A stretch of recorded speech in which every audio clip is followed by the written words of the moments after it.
Chapter 1. Beiyuan Xiaoxian, Zhao Country, Qingli County. There was a small village on the banks of a clear stream. It was all alone in the wilderness, and there were no signs of human habitation for miles around.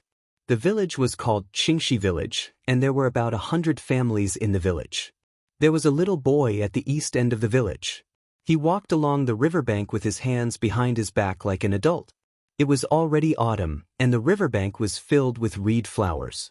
A cool breeze blew, and the reed flowers danced in the wind like snow.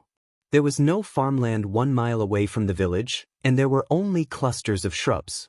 These trees were still lush with branches and leaves, giving off a verdant green color. The reed flowers floated over, covering the shrubs with a white veil, and the shrubs showed their cold and unyielding character. The little boy had no intention of appreciating the beautiful scenery in front of him, and walked aimlessly. He muttered, "My luck was bad, and I was struck by lightning in my house. Fortunately, I reincarnated. In this life, there is actually such a thing as immortal cultivation." He was not an ordinary child, but a transmigrate. In his previous life, he was an unremarkable office worker in China on Earth, and his name was Wang Daoist. Because of a pearl, he transmigrated to this immortal cultivation world. In his previous life, Wang Daoist was adopted by an old Daoist priest. He followed the old Daoist priest everywhere to look at feng shui and exorcise evil spirits. Later, this bowl of rice became worse and worse. The old Daoist priest was afraid that he would not be able to make a living in the future, so he sent him to school. Wang Daoist did not disappoint the old Daoist priest. He was finally admitted to university, and after graduation, he found a good job in the city. The old Daoist priest followed him and enjoyed a few years of peace and quiet. When Wang Daoist was 30 years old, the old Daoist priest, who had lived for an unknown number of years, reached the end of his life. Before the old Daoist priest immortalized, he passed his mantle to him. This mantle included a translucent glass pearl with a tinge of purple in it, as well as some books on feng shui, divination, and the like. Wang Daoist buried the old Daoist priest near the thatched cottage where the master and disciple had lived for nearly 20 years. After that, he checked the old Daoist priest's belongings. Wang Daoist didn't know what sin this bead had committed, but when he was playing with it, it was suddenly struck by lightning. Wang Daoist was also caught in the crossfire and turned into ashes. His last conscious thought was that he had turned into a fist-sized human and was in a dark environment. When he regained his memories, he was already 5 years old. In this life, Wang Daoist was born in Clear Creek Village. According to his parents, the villagers of Clear Creek Village weren't ordinary mortals. Instead, they were clansmen of the Wang clan of immortal cultivators located thousands of miles away on Jade Spring Peak. Every year, an immortal from the clan would come to the village to examine the children who had just turned 10 years old to see if they had the aptitude to cultivate. Xianxia Village was located at the edge of the Wang clan's territory. A few hundred kilometers to the east was the territory of the Yao beasts. Therefore, immortals would often come here to protect the village from the invasion of demon beasts. Wang Daoist had also seen the immortals from the clan a few times. They were all dressed in white robes with the clan's emblem embroidered in gold on their cuffs, a fish with a dragon head. Before Wang Daoist regained his memories from his previous life, his intelligence was no different from an ordinary child's.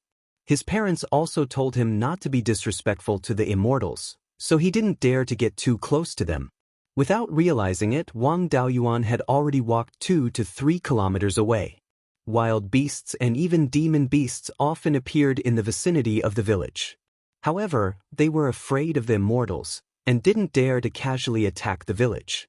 However, they still had the guts to attack lone villagers in the vicinity of the village. Wang Daoist turned to look at the village and realized that he was a bit far from the village. Usually, the adults repeatedly warned him not to leave the village alone. Otherwise, he would be eaten by wolves. Because he had just regained his memories from his previous life, his mind was in a mess and he had forgotten this point. Now that he realized it, he immediately turned around and returned to the village. A 5-year-old child was completely defenseless against wild beasts. He was an excellent snack.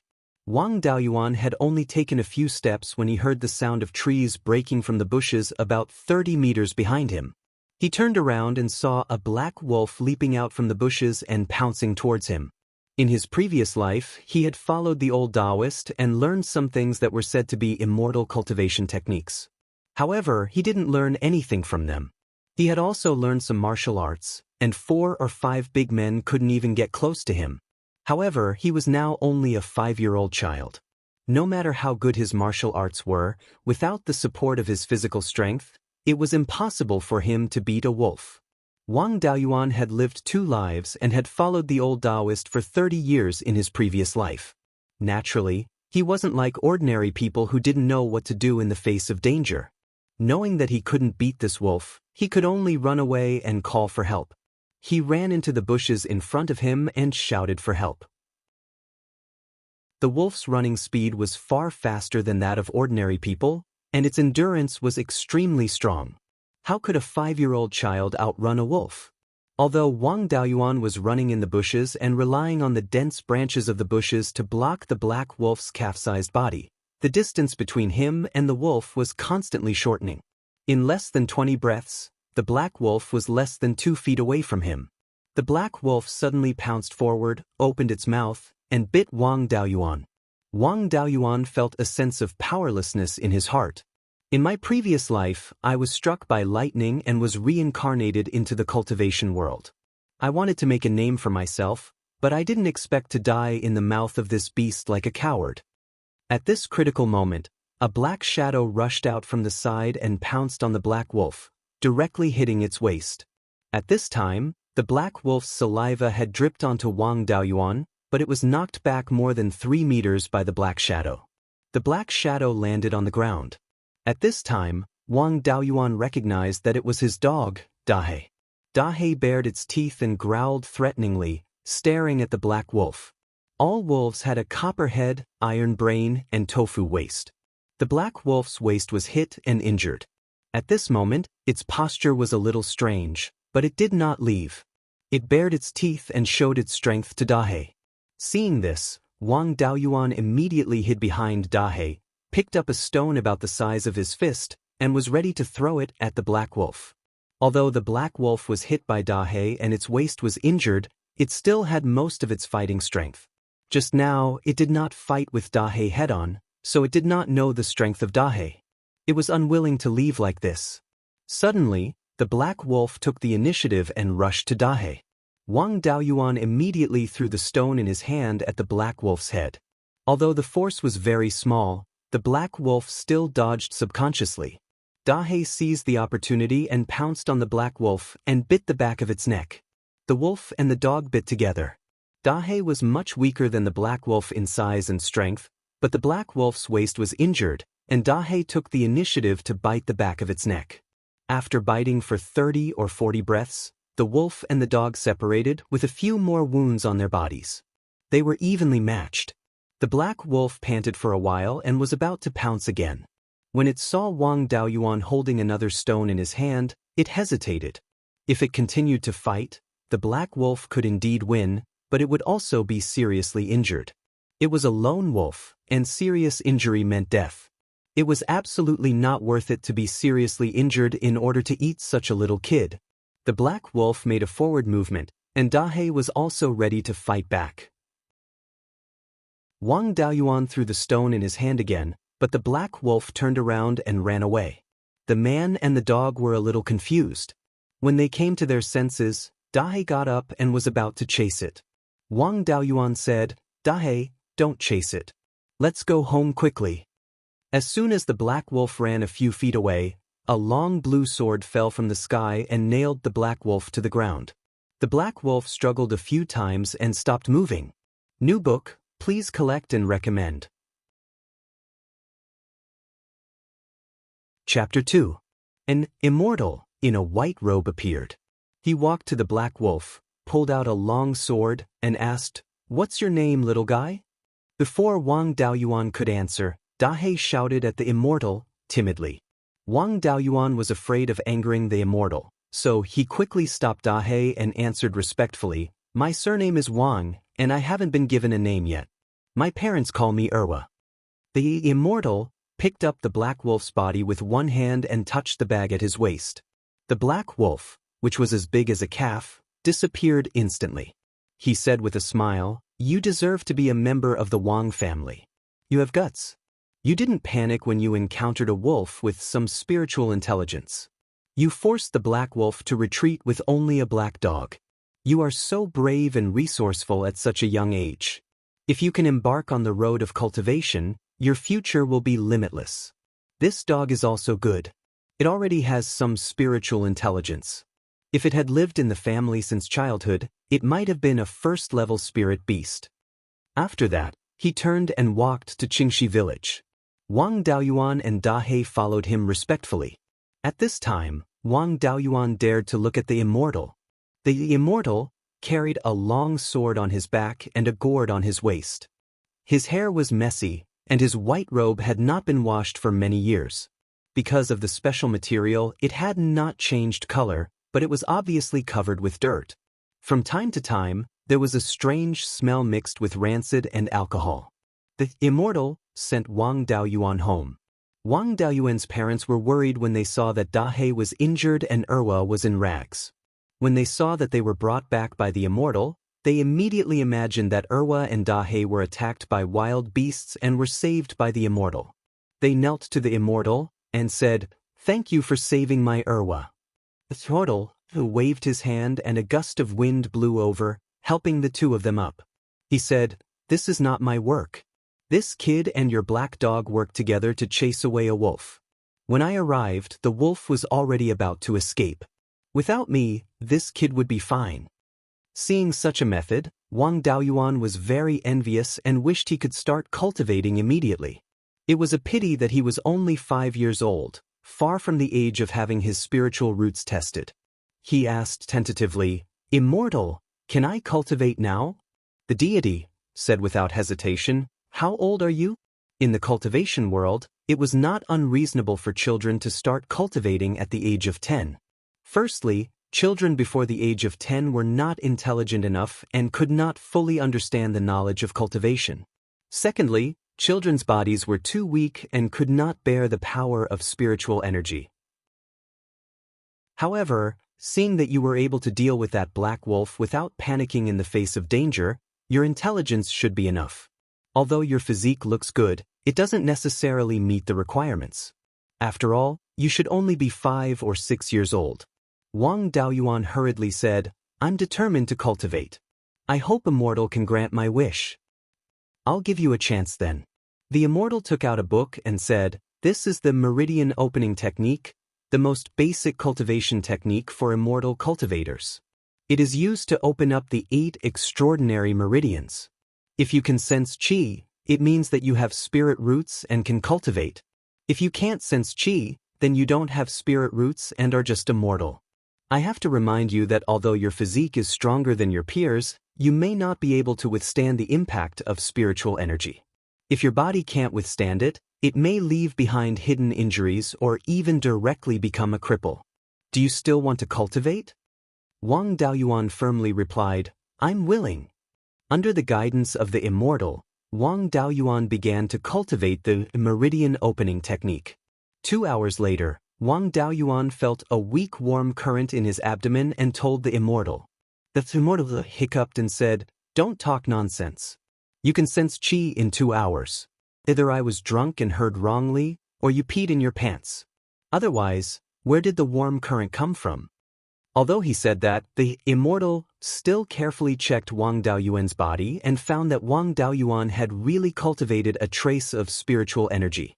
He was immediately stunned. After a long time, the Immortal came back to his senses and asked, "Do you feel any discomfort in your body?" After Wang Daoyuan replied that he didn't feel any discomfort, the Immortal didn't say anything else. He carried Wang Daoyuan and began to run, leaving Wang Daoyuan's parents and elder brother dumbfounded. Fortunately, Wang Daoyuan's parents had learned about cultivation in school when he was young. They knew that their son had caught the eye of the Immortal in the clan and was able to embark on the path of cultivation. Thus, they weren't too worried.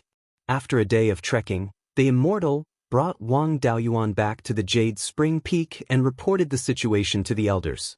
After the elders' appraisal, Wang Daoyuan cultivated the meridian opening technique and sensed qi. He had officially stepped into the first realm of cultivation, the meridian opening realm. A 5-year-old cultivator was unheard of in the 600 years of history of the Wang clan, let alone seeing one. Wang Daoyuan officially entered the Wang clan. The Wang clan's name was inheriting the will of the ancestors, upholding the Dao and enlightening virtue. It just so happened that his name was Dao. Under his insistence, the clan named him Wang Daoyuan. The elders gave Wang Daoyuan special treatment and gave him whatever he needed. Wang Daoyuan didn't disappoint. At the age of 8, he opened all 8 meridians and entered the 8th level of the meridian opening realm. At the age of 9, his 8 meridians opened to his dantian and he reached the peak of the meridian opening realm. At the age of 10, he guided qi into his dantian and officially stepped into the qi refining realm. At this time, people of the same age only knew what cultivation was, and Wang Daoyuan had already entered the qi refining realm. This was a blatant snatch. However, good times didn't last long. At the age of 10, the qi in one's organs was sufficient and the spirit root was stable. It was already time to test the spirit root. Wang Daoyuan was secretly taken by the elders to test his spirit root. On the qi testing disc, 5 pillars of red, yellow, white, black, and green light appeared, and they were all 2 inches tall. The qi testing disc was a special magic tool used to test spirit roots. The spirit root of the person being tested would appear on the qi testing disc. Red, black, white, yellow, and green represented the 5 elements of the spirit root. The total height of the spirit root was only 1 foot. Most people could only reach 9 inches, and very few could reach 1 foot. The elders were almost angered to death by the test results. The precious egg that they had carefully protected for 5 years, a cultivation genius, actually had 5 spirit roots. Moreover, they had 5 balanced spirit roots of the 5 elements. He didn't have any special abilities and was a proper cultivation waste.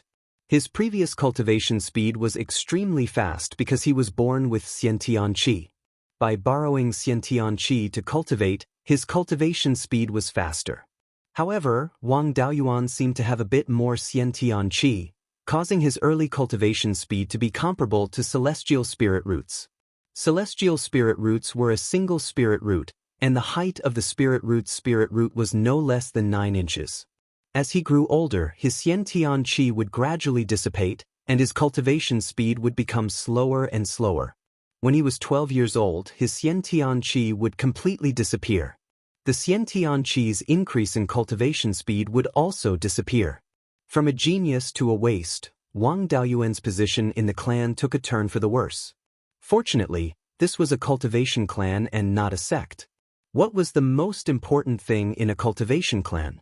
Bloodline inheritance. In the clan, any clansman with a spiritual root was a valuable asset. As long as one had spirit roots, no matter how bad, the probability of having a child with spirit roots after marrying an ordinary person was about 20%. If both parents had spirit roots, the probability of having a child with spirit roots was about 50%. If both parents were ordinary people, the probability of having a child with spirit roots was about 1 in 10,000. If both parents were ordinary people, but their direct ancestors had spirit roots, such as Wang Daoyuan's parents, who were descendants of cultivators, the probability of having a child with spirit roots was about 1 in 100 to 1 in 1,000. The further the generation, the lower the probability.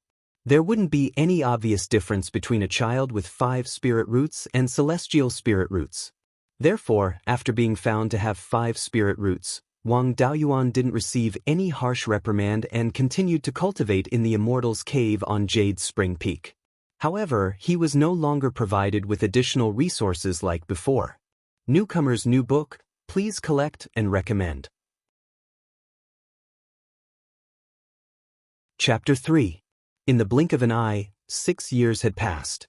Halfway up Jade Spring Peak, in a cave by a stream, a handsome young man sat cross-legged. His eyes were closed, and his breathing was long and even. Wisps of blue aura came from his mouth, nose, skin, and other parts of his body, gradually converging into his 12 main meridians, then through his 8 extraordinary meridians, entering the Guanyuan point 3 inches below his navel. The Guanyuan point was also known as the Dantian, and was the foundation of a cultivator. Half an hour later, a burst of aura erupted from his body, spreading in all directions. At this moment, the young man had already opened his eyes. His face was full of joy as he muttered to himself, "Hard work pays off. I've finally broken through to the 4th level of Qi disciple." The young man was Wang Daoyuan. He was 16 years old, and his cultivation had just broken through to the 4th level of Qi disciple. Thanks to the rush, he could be considered above average among his peers. After breaking through to the 4th level of Qi disciple, he could begin to cultivate his divine sense. The so-called divine sense was the power of the soul. The power of the divine sense was innate, and the strength of the divine sense was closely related to the strength of the soul.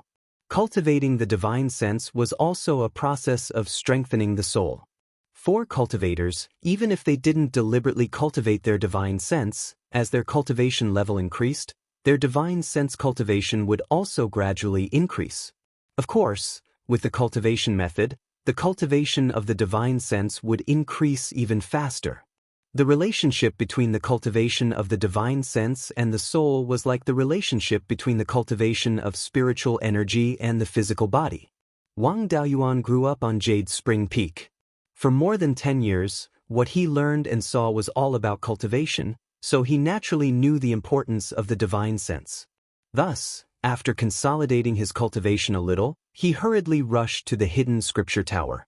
The Hidden Scripture Tower was on the west side of Jade Dragon Spring, and Jade Dragon Spring was the spiritual eye of Jade Spring Peak's spiritual vein. Jade Spring Peak's name also came from Jade Dragon Spring. Beside Jade Dragon Spring, there was a 1,000-year-old pine. The Hidden Scripture Tower was under this pine. In front of the Hidden Scripture Tower, there was an old man with white hair and beard. He was currently lying on a deck chair, pretending to be asleep. The old man's name was Wang Jiza. He was Wang Daoyuan's great-grandfather, the Wang family's grand elder, and the only remaining member of the Ji generation. The Wang family's Ji generation, one generation every 50 years. Even the youngest member of the successor generation was over 120 years old and had long passed away. The lifespan of an ordinary person is no more than 100 years. Qi disciple stage cultivators have unobstructed meridians and powerful qi and blood, so they won't fall sick. Thus, their lifespan is slightly longer than that of an ordinary person, 120 years. Foundation establishment cultivators 240 years, Zifu disciples 500 years, Jindan cultivators 1,000 years. Wang Jiza's situation was special. It was said that he used to be a foundation establishment cultivator. When he went out, he was plotted against and was almost crippled. He desperately fled back to his family with serious injuries and eventually saved his life. However, his cultivator fell to the peak of Qi disciple and could not make any further progress. Although he didn't have the strength of a foundation establishment cultivator, he was still a foundation establishment cultivator. His lifespan was longer than that of a Qi refinement cultivator, so he was still alive. However, this Taigong's complexion was ruddy, his eyes were bright, and his breath was calm and long. He did not look like he was seriously injured at all. After Wang Jiza's cultivation realm fell, he had been guarding the Tripitaka block and did not care about worldly affairs. Clan cultivators, regardless of their cultivation level, would only greet each other according to their age. Facing an elder of the great-grandfather's generation, Wang Daoyuan naturally did not dare to slight him. Tidying up his clothes, he walked in front of Wang Jiza and bowed respectfully, saying, "I am Wang Daoyuan. Greetings, Taigong."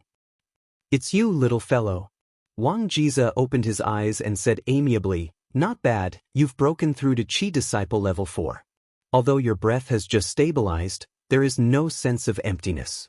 Your foundation is very solid. Looks like you've put in a lot of hard work. On the path of cultivation, if you have good talent, it's just that the path is easier to walk.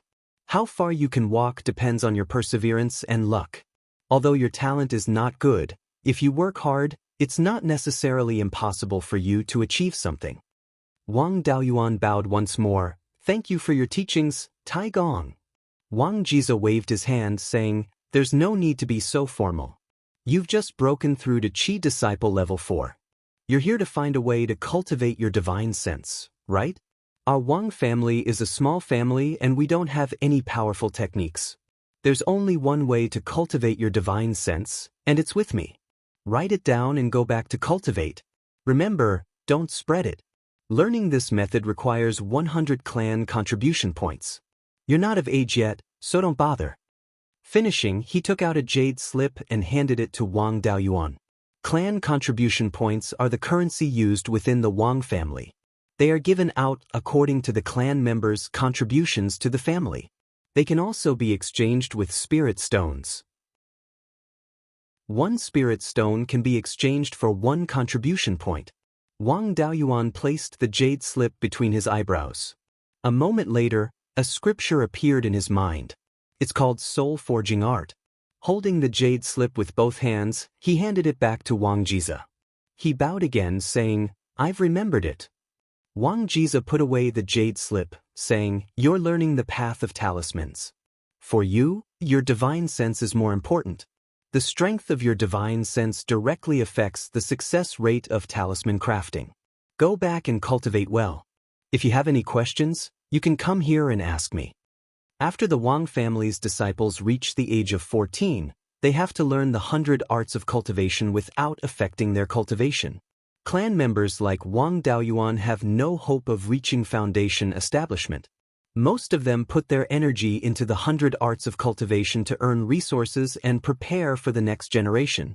Wang Daoyuan is no exception. At the age of 14, he started to learn the 100 arts of cultivation from the clan's elders. After learning a few crafts, Wang Daoyuan's talent in alchemy, talisman crafting, planting, and so on are all pretty good. However, a person's energy is limited. It's impossible to learn more than one craft. After weighing the pros and cons, Wang Daoyuan finally chose to learn talisman crafting.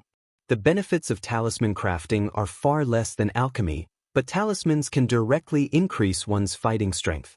He knows that with his talent, if he wants to qualify for foundation establishment, he can only do his best to increase his cultivation. He doesn't have much time to cultivate spells.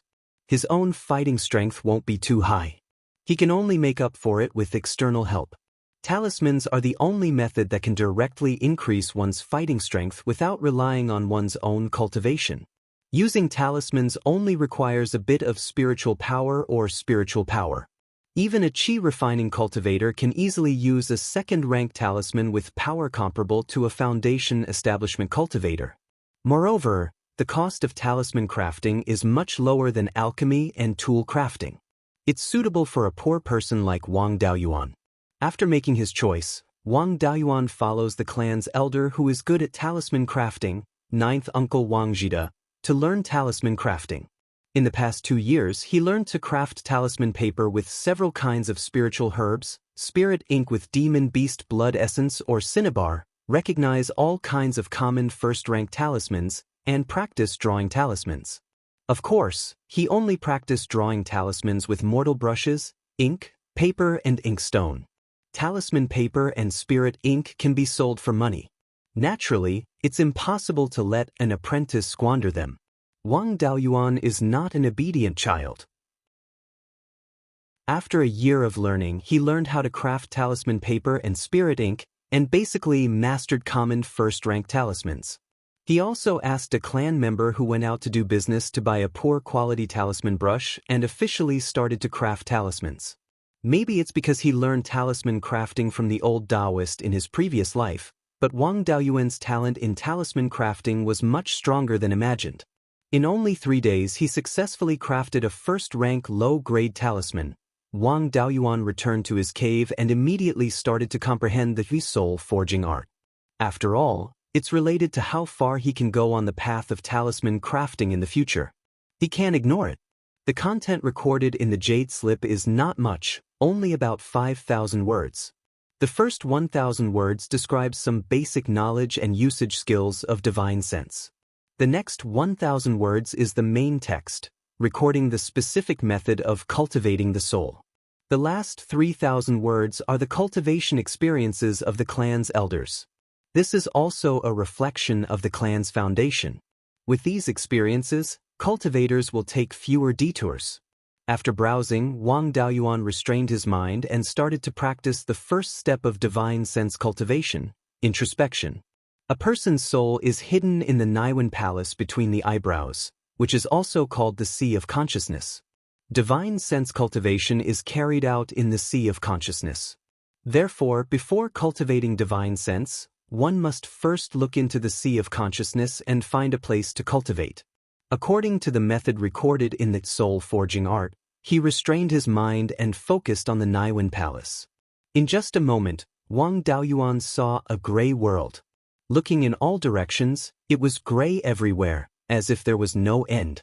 This is the legendary Sea of Consciousness. Looking up, he suddenly discovered that the bead passed down by the clan in his previous life is actually in his Sea of Consciousness. Using his divine sense to explore the bead, he actually entered the interior of the bead, which unexpectedly formed a space of its own. This is a hemispherical space, the ground is about 10 mu of land, and there is a thin amount of spirit energy in the space. Outside the space, there is a gray fog everywhere. Chapter 4. In his previous life, this bead had been damaged by Wang Daoyuan many times. He had cut it with a knife, burned it with fire, and smashed it with stones. But it was still intact. Other than that, there was nothing special about it. He didn't expect it to be a space treasure. Since this space is in the bead, let's call it the space of the spirit bead. Wang Daoyuan said to himself. At the edge of the space of the spirit bead, there was a small thatched hut. This thatched hut was ordinary, but it gave Wang Daoyuan a very familiar feeling. When his divine sense entered the thatched hut and saw the furnishings, Wang Daoyuan was stunned. This was clearly the house where he and the old Daoist lived for many years in his previous life.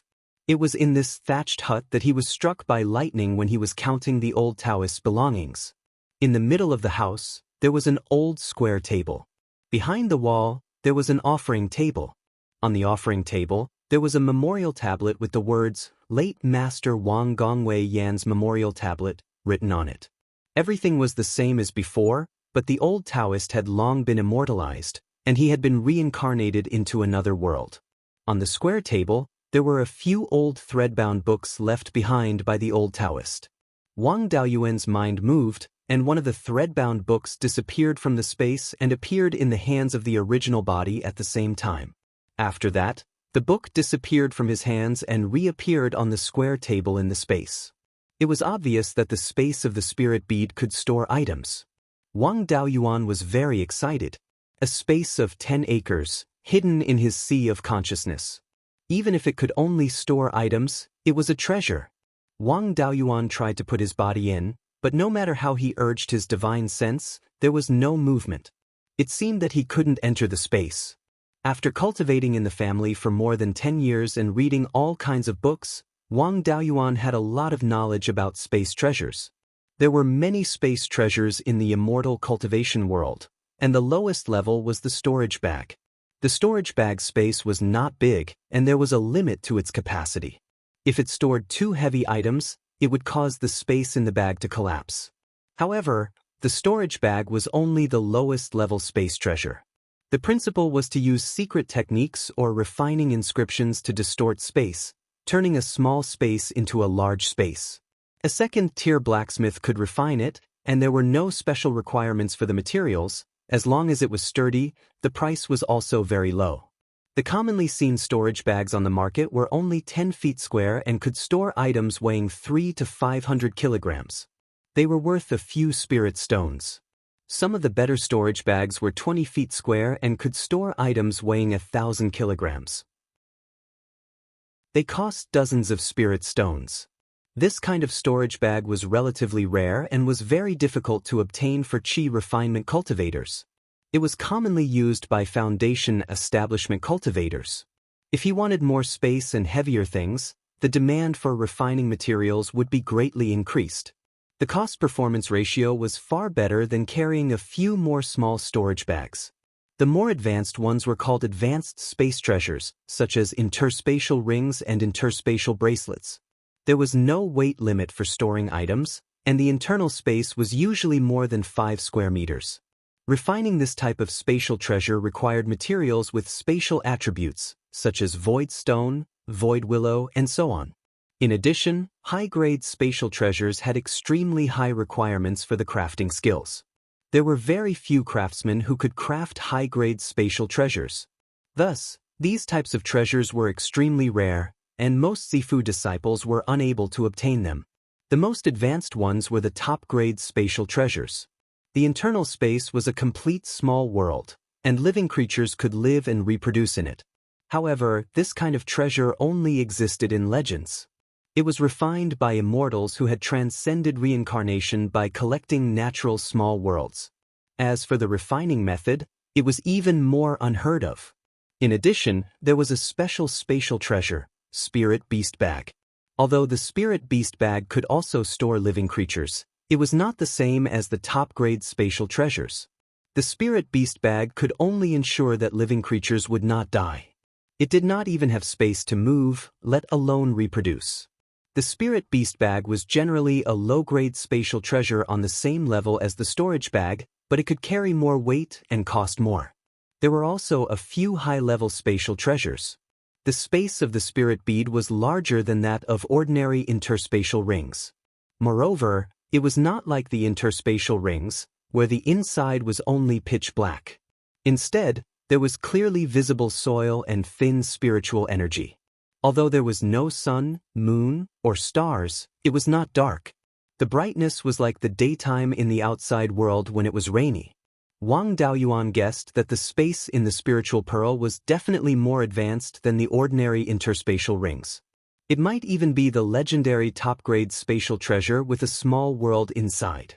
In order to verify this guess, Wang Daoyuan caught a few insects outside the cave and put them into the space in the spiritual pearl. Then, he took out a few spiritual grains from the storage bag given by the family and planted them in the soil in the space. After observing for several hours, the insects were still alive and kicking, which meant that animals could survive in the space. But the spiritual grains were still motionless. One day later, the spiritual grains sprouted. The insects were gnawing on the seedlings of the spiritual grains. Wang Daoyuan conveniently destroyed them. Spiritual grains could be planted in the space, and spiritual insects could be bred. This was the legendary top-grade spatial treasure. Wang Daoyuan thought happily. The space in the spiritual pearl had 10 mu of spiritual fields. Although the spiritual energy was thin and only suitable for planting low-grade spiritual plants such as spiritual grains, it could not be underestimated. Spiritual grains were generally about 200 caddies per mu. 10 caddies of spiritual grains could be sold for 1 spiritual stone. 10 mu of spiritual fields could produce 2,000 caddies of spiritual grains per season, which could be sold for 200 spiritual stones. Spiritual grains could be harvested in 3 months after planting seeds. Harvesting 4 seasons in a year, that was 800 spiritual stones. Few cultivators below the foundation establishment stage could have such a high income. Rounding it off, that would be Loki. With a large amount of resources, his gloomy cultivation path had a glimmer of hope. Thinking of this, Wang Daoyuan could not help but hum a song from his previous life. Today is a good day. After a moment of complacency, he could not help but feel sorry for the old Taoist in his previous life. With his current understanding of cultivation, he knew that the old Taoist was indeed a cultivator, but only at the 2nd or 3rd level of Qi disciple. The cultivation method he practiced was also the basic Qi disciple cultivation method.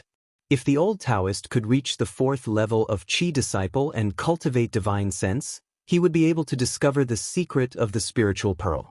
In the blue planet, where spiritual energy was almost non-existent, the old Taoist could enter the Qi disciple realm by himself.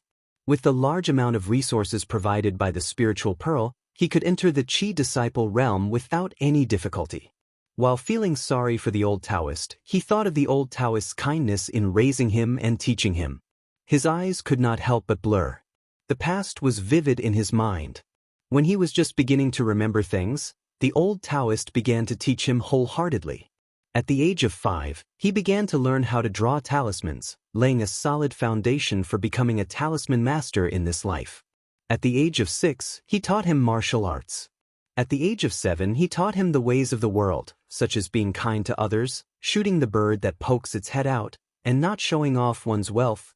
Thinking of not showing off one's wealth, Wang Daoyuan's thoughts diverged. He thought of a child carrying gold in the market, the crime of possessing a jade, the ivory burns the body. Unconsciously, his back was drenched in cold sweat.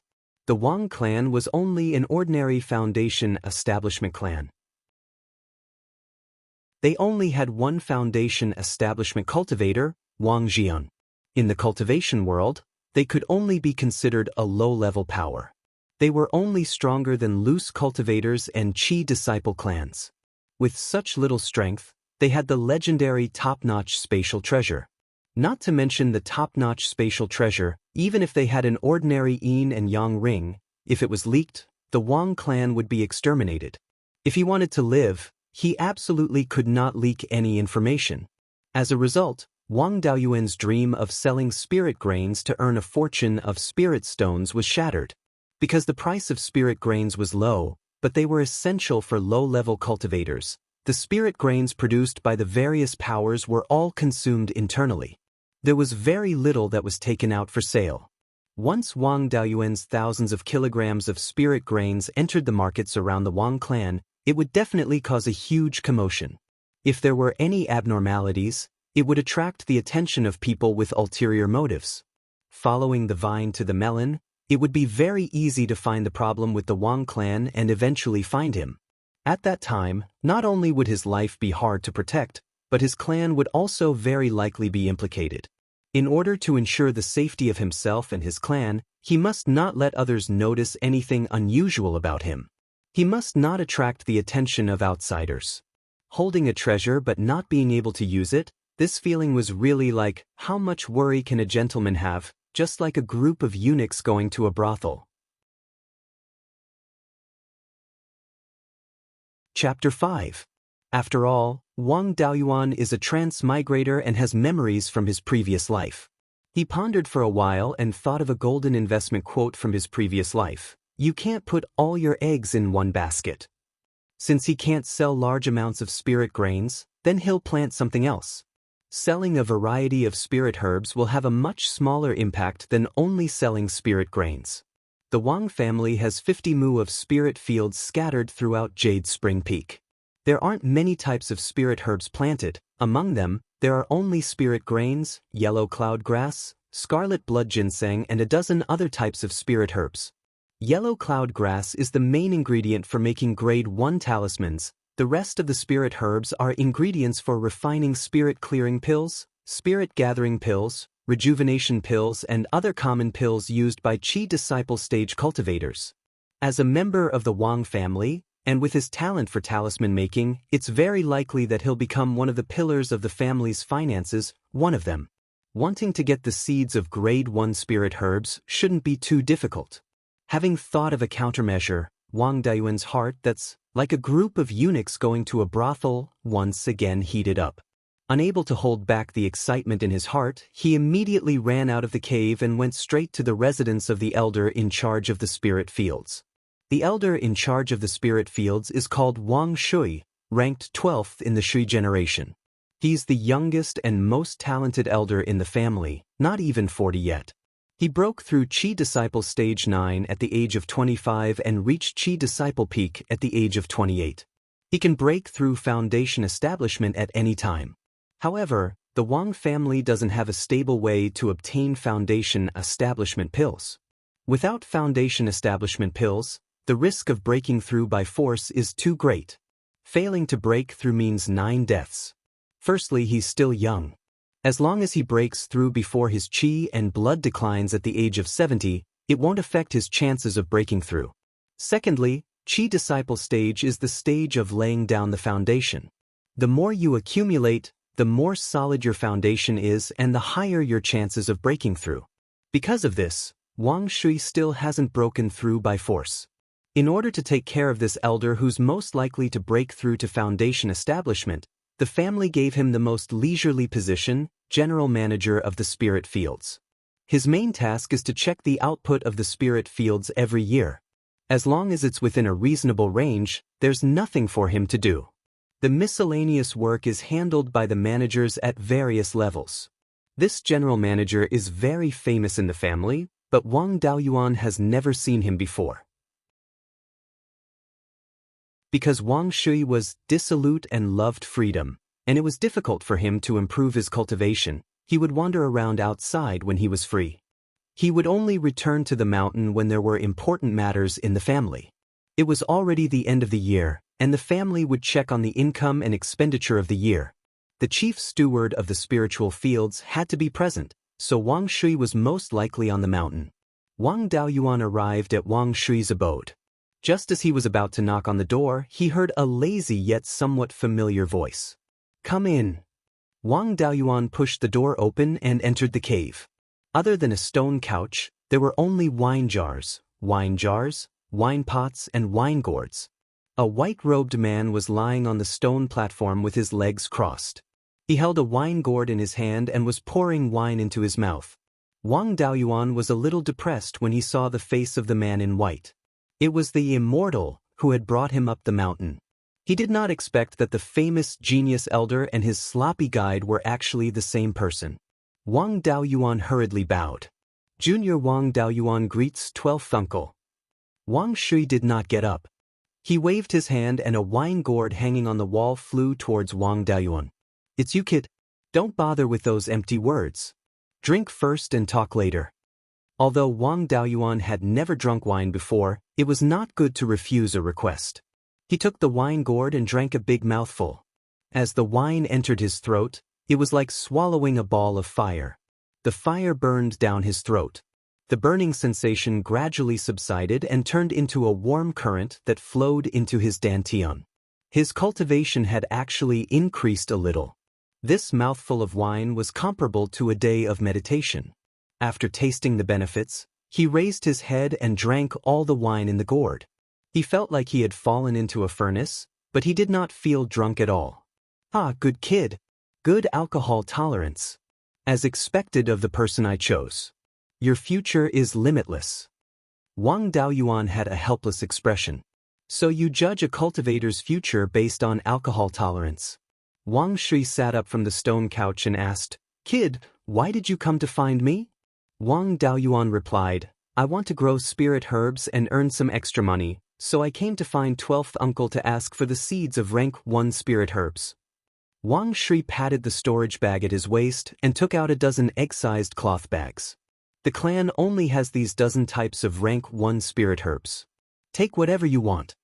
Wang Daoyuan thought, just now, 12th uncle directly took out a gourd of precious spirit wine to entertain a junior with low aptitude like me. I drank it all in one gulp. Not only did 12th uncle not feel distressed, he even laughed heartily. It can be seen that he is a forthright and generous person. Rather than politely decline, it is better to generously take them all. Thus, he took all the dozen bags of seeds and said, "Since it is like this, then I won't be polite." Sure enough, as Wang Daoyuan expected, after he put away all the seeds, Wang Shui laughed loudly. "Good kid, as expected of someone who doesn't suffer losses. You have a temper like mine."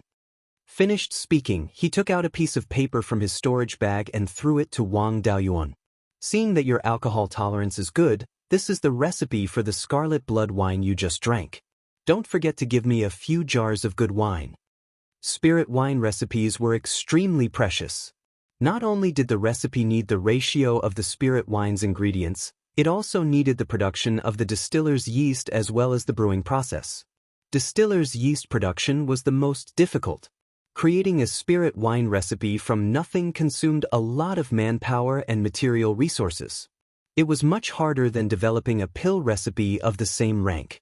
Wang Daoyuan took the recipe and cupped his hands. "Thank you, 12th uncle. I definitely won't forget you when I brew good wine. I won't disturb you drinking anymore and will go back to grow spirit herbs." Wang Shui nodded. "Running away after taking advantage of me, You are a good seedling to go out and explore. Scram, don't forget the jars of scarlet blood wine you owe me. Wang Daoist hurriedly said, how would I dare to go back on 12th uncle's debt? Returning to the cave, Wang Daoist's consciousness entered the space and planted the seeds in the space's spirit field. As the master of the space in the spirit bead, Wang Daoist didn't need to use a hoe to dig holes and sow seeds. He only needed to use the power of his consciousness and small holes would appear in the spirit field. He then used his consciousness to control the sowing, burying, and watering. It was just that the power of his consciousness was a bit large. 10 mu of spirit fields, 4 mu of spirit grains, 2 mu of yellow cloud grass, 1 mu of scarlet blood ginseng were planted.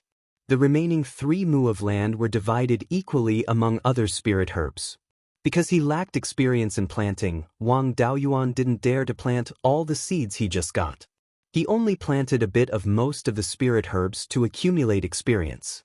Because he learned how to make talismans, he was very familiar with yellow cloud grass, so he planted a bit more.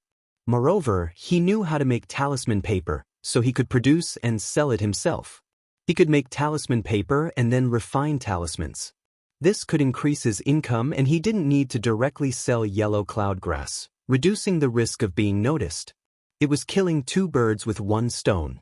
Scarlet blood ginseng was the main raw material for scarlet blood wine. Wang Shui's wine recipe mentioned some methods to grow scarlet blood ginseng, so Wang Daoist planted a bit more. The spirit grains he planted before had already sprouted in the space, so Wang Daoist also planted a bit more. 4 mu of spirit grains.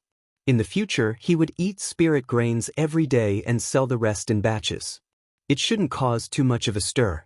After planting the spirit herbs, Wang Daoist observed the spirit grain sprouts he planted before. The spirit grain sprouts were quite similar to the dog's tail grass in his previous life, but they were thicker and the leaves were straight like swords. These spirit grain sprouts were already half a foot tall. They were growing quite fast? Wang Daoist reacted. This wasn't right. It had only been a day and a half since the spirit grain sprouts. In such a short time, the spirit grain sprouts had grown half a foot tall. Chapter 6. Although Wang Daoist hasn't personally planted spirit grains, he has seen pigs run even if he hasn't eaten pork. He also knows that it takes 10 to 20 days for a spirit grain to sprout half a foot tall. There are only 2 possibilities he can think of. 1. The space of the spirit pearl is extremely suitable for growing spirit grains. 2. The flow of time in the space of the spirit pearl is different from the outside world. It's not easy to judge whether the space of the spirit pearl is suitable for growing spirit grains, but the flow of time is easy to judge. He found 2 sticks of incense, lit them, and placed one in the outside world and the other in the space of the spirit pearl. When the incense in the space has burned out, only 1/10 of the incense in the outside world was left. The result shows that the flow of time in the space of the spirit pearl is 10 times faster than the outside world. Oh my! I'm going to be rich! Wang Daoist let out an excited roar. Previously, he calculated the income from selling spirit grains and multiplied it by 10, which is 8,000 spirit stones a year, far more than an ordinary late-stage foundation establishment cultivator who doesn't have the 100 arts of cultivation. The entire Wang clan's annual income is no more than 20 to 30,000 spirit stones, but that is used to feed the dozens of cultivators in the clan. Wang Daoist's 8,000 spirit stones are all his own. In this way, the spirit grains ripen once every 9 days, 40 ripens in a year, and 4 mu of spirit fields harvested 32,000 pounds of spirit grains. Wang Daoist cried, how can he sell them? After this season, he can't plant so many spirit grains. He can't sell them, eat them, or give them away. He didn't expect that there will be a day when he has too many resources. Ever since he was tested with 5 spirit roots, his cultivation resources have been insufficient. Therefore, he planned his future path to become a spirit talisman master and earn resources through talisman crafting. Relying on the accumulation of his previous life and his hard work in this life, he can easily craft a middle-grade talisman. He is confident that he can become a second-grade talisman master around the age of 30. After becoming a second-grade talisman master, it will be easy to earn spirit stones. With enough resources, he has a high chance of reaching the peak of qi refining before the age of 70. He also doesn't expect to be able to obtain a foundation establishment pill. The auction price of a foundation establishment pill is less than 50,000 spirit stones. Even if the Wang clan is poor, it will be difficult to buy it. Moreover, even if the clan buys it, it will be distributed to the clan's foundation establishment seedlings. Even if he was given a foundation establishment pill, the probability of him successfully reaching foundation establishment was very low. His original plan was to do his best and forcefully break through before the age of 70. Now that he had the spirit orb space, resources were no longer a problem. Wealth, dharma, companions, and land. Wealth was the most important thing. As long as there were enough resources, no matter how poor one's aptitude was, they could still forcefully build a foundation. The hard conditions had changed, and the original plan was no longer reasonable. Wang Daoyuan made a new plan for his future. Setting a small goal, first cultivate to the peak of qi refinement. Considering his own aptitude, the most optimistic estimate was that he would have to wait until he was around 30 years old to achieve this small goal. After that, he still had 40 years to prepare for breaking through to the foundation establishment stage. Now that the small goal had been set, he still needed to consider how to proceed.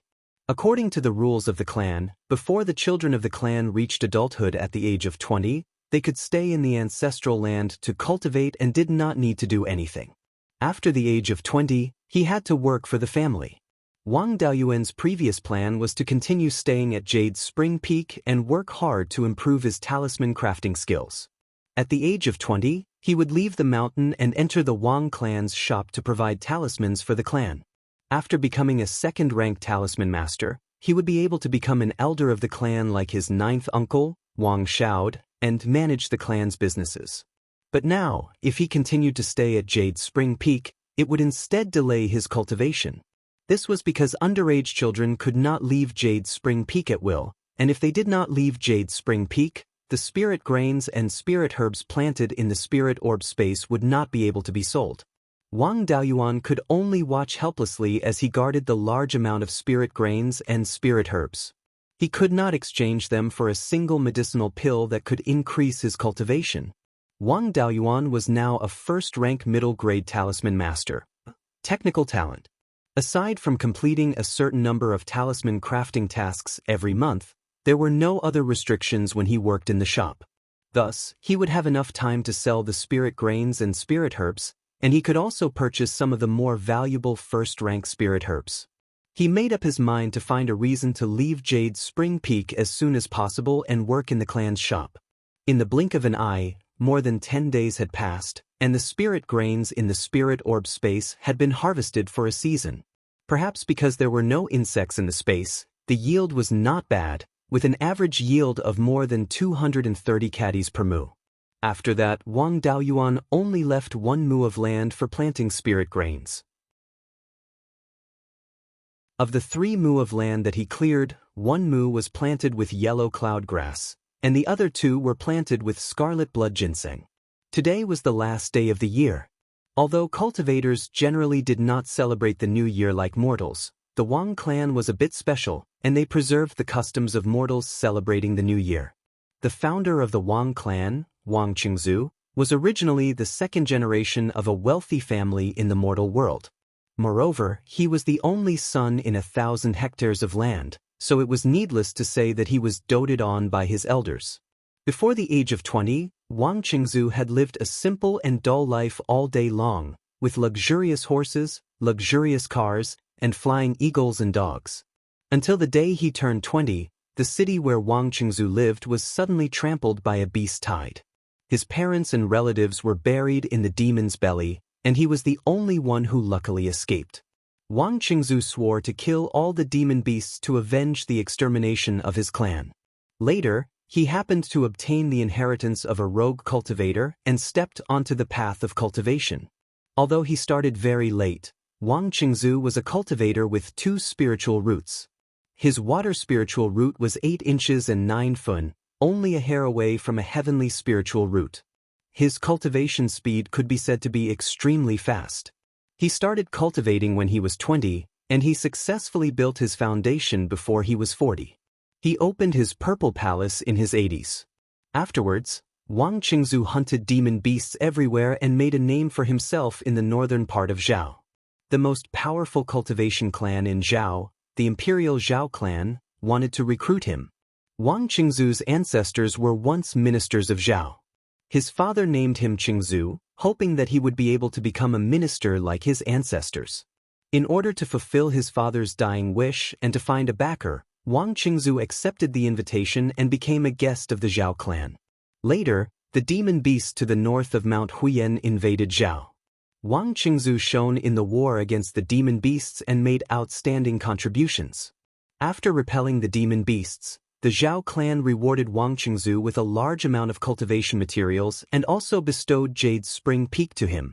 Wang Qingzu married and had children, establishing the Wang clan. Because of Wang Qingzu, the Wang clan had a large amount of customs from the time it was established. After Wang Qingzu's death, these customs gradually faded. However, the year-end accounting and ancestral worship practices were preserved. Today was the day that the clan elders checked the accounts, looked back on the past, and looked forward to the future. In the afternoon, the clan members who were free on Jade Spring Peak gathered in front of the ancestral shrine to listen to the clan elders' year-end summary and announcement of plans for the coming year. After that, it was time to worship the ancestors. Wang Daoyuan stood in front of the ancestral shrine and listened to Grand Elder Wang Zhiren's speech on the high platform.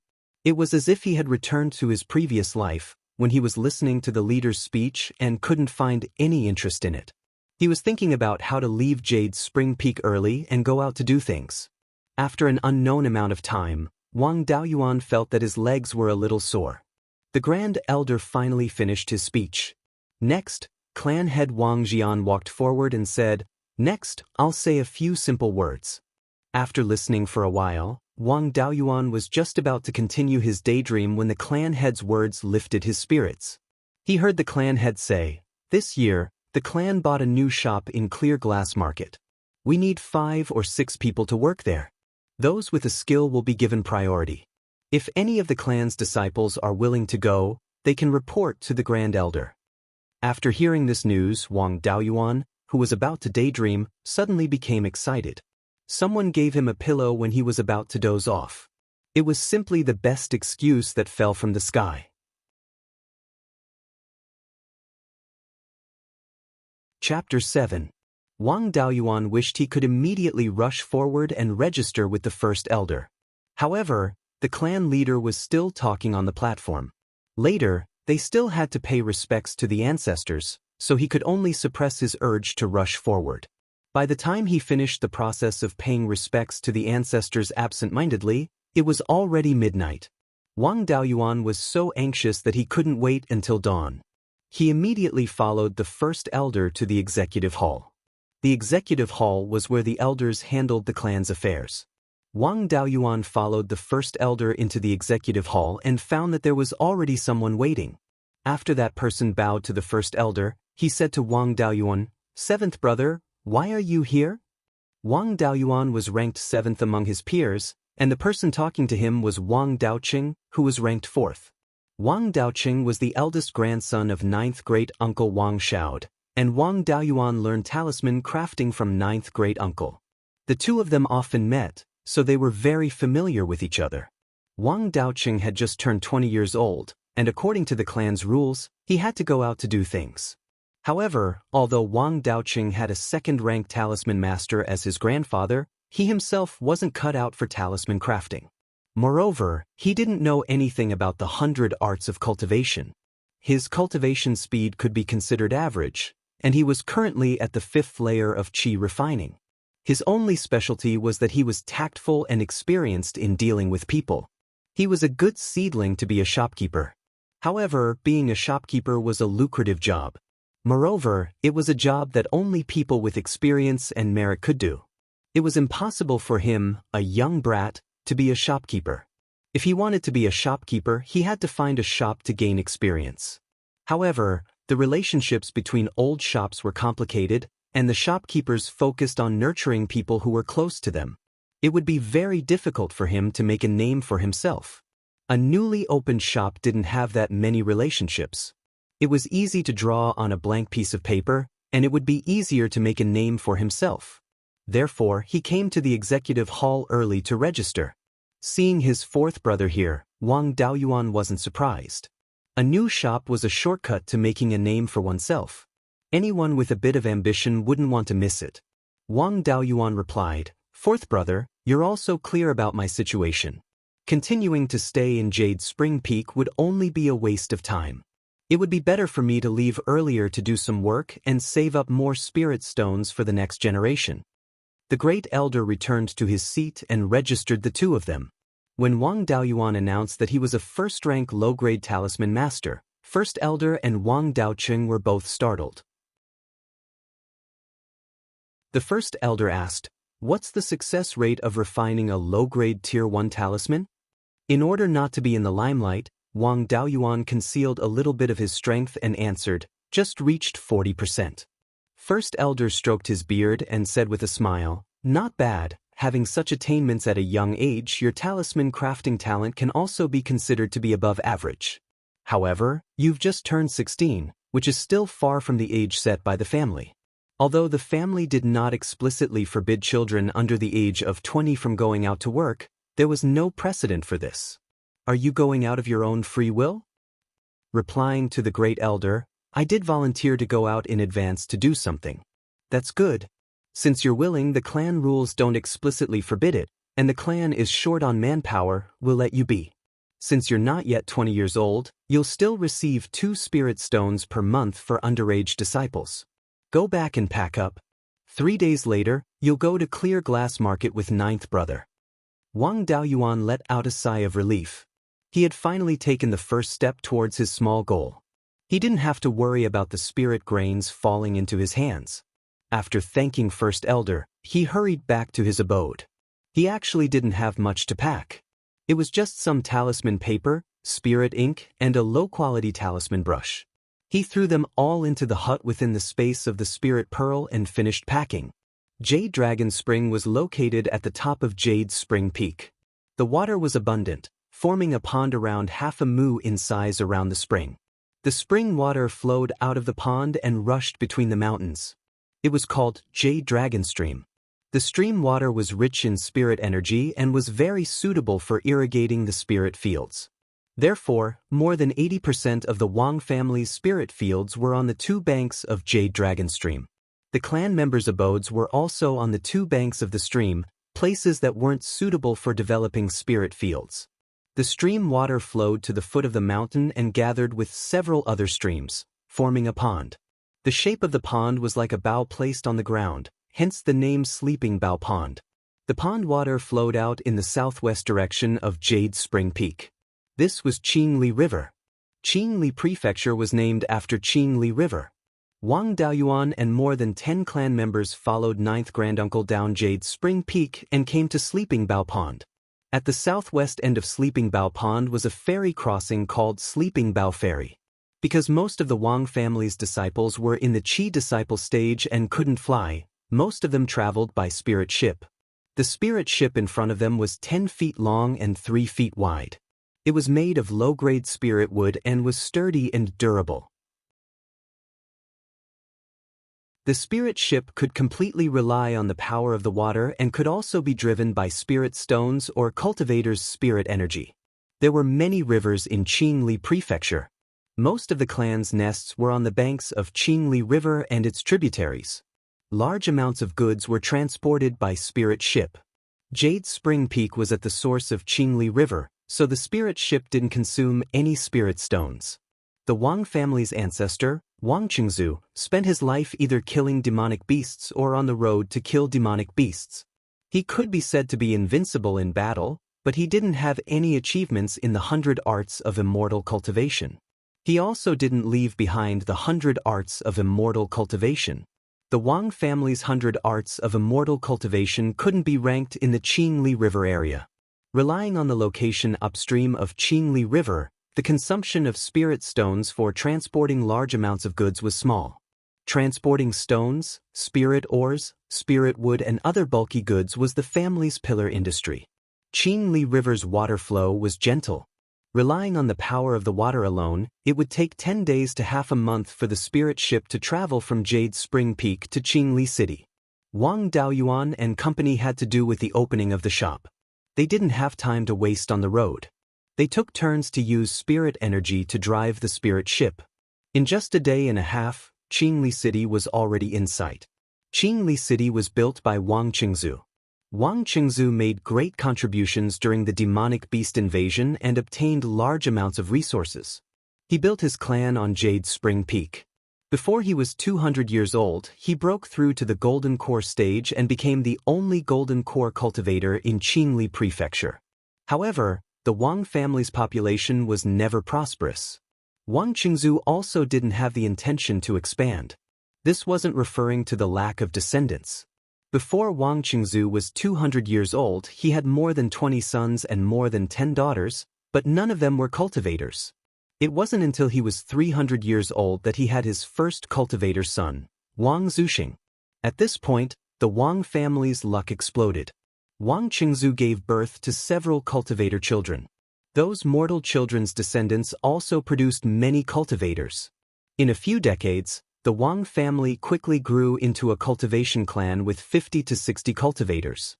In addition, thanks to the mortal children Wang Qingzu gave birth to in his early years, the Wang family's mortals also grew to nearly 10,000. With more people in the family, they naturally had to buy more properties to support the large family. Since then, the Wang family started to expand rapidly. Wang Qingzu took the lead and built Qingli City at the place where Qingli River flowed into Qingli River.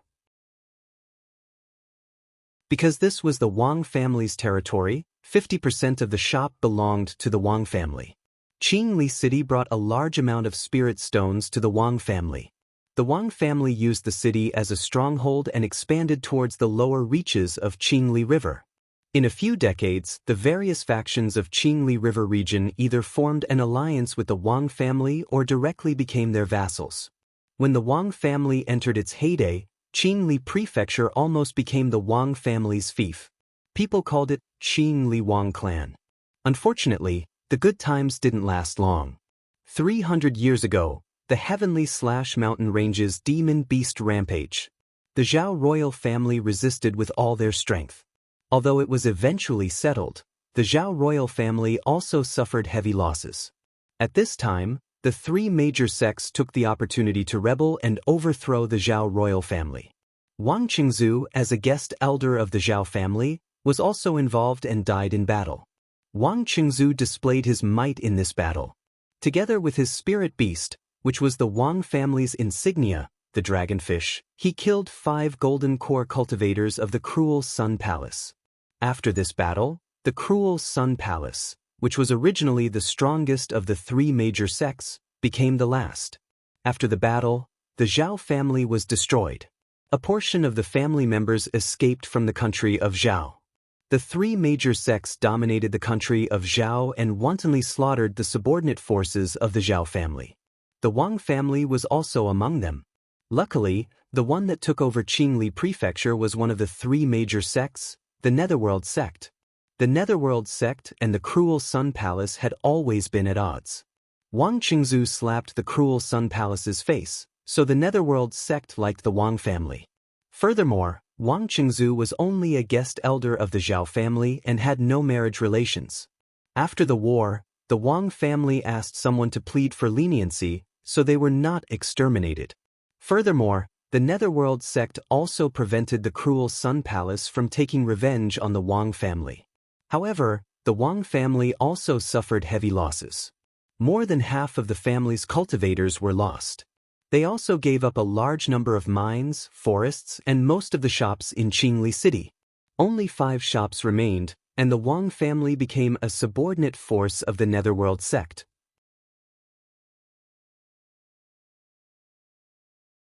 Chapter 8. Although the Wang family had become an affiliated family of the Netherworld sect, it was not a direct descendant. In the past 300 years, It had been bullied by the direct descendant of the Netherworld sect. Its sphere of influence had also been encroached by the Liang family established by the elder of the Netherworld sect, Liang. There was only one shop left in the Qingli market, Wuxia miscellaneous goods shop.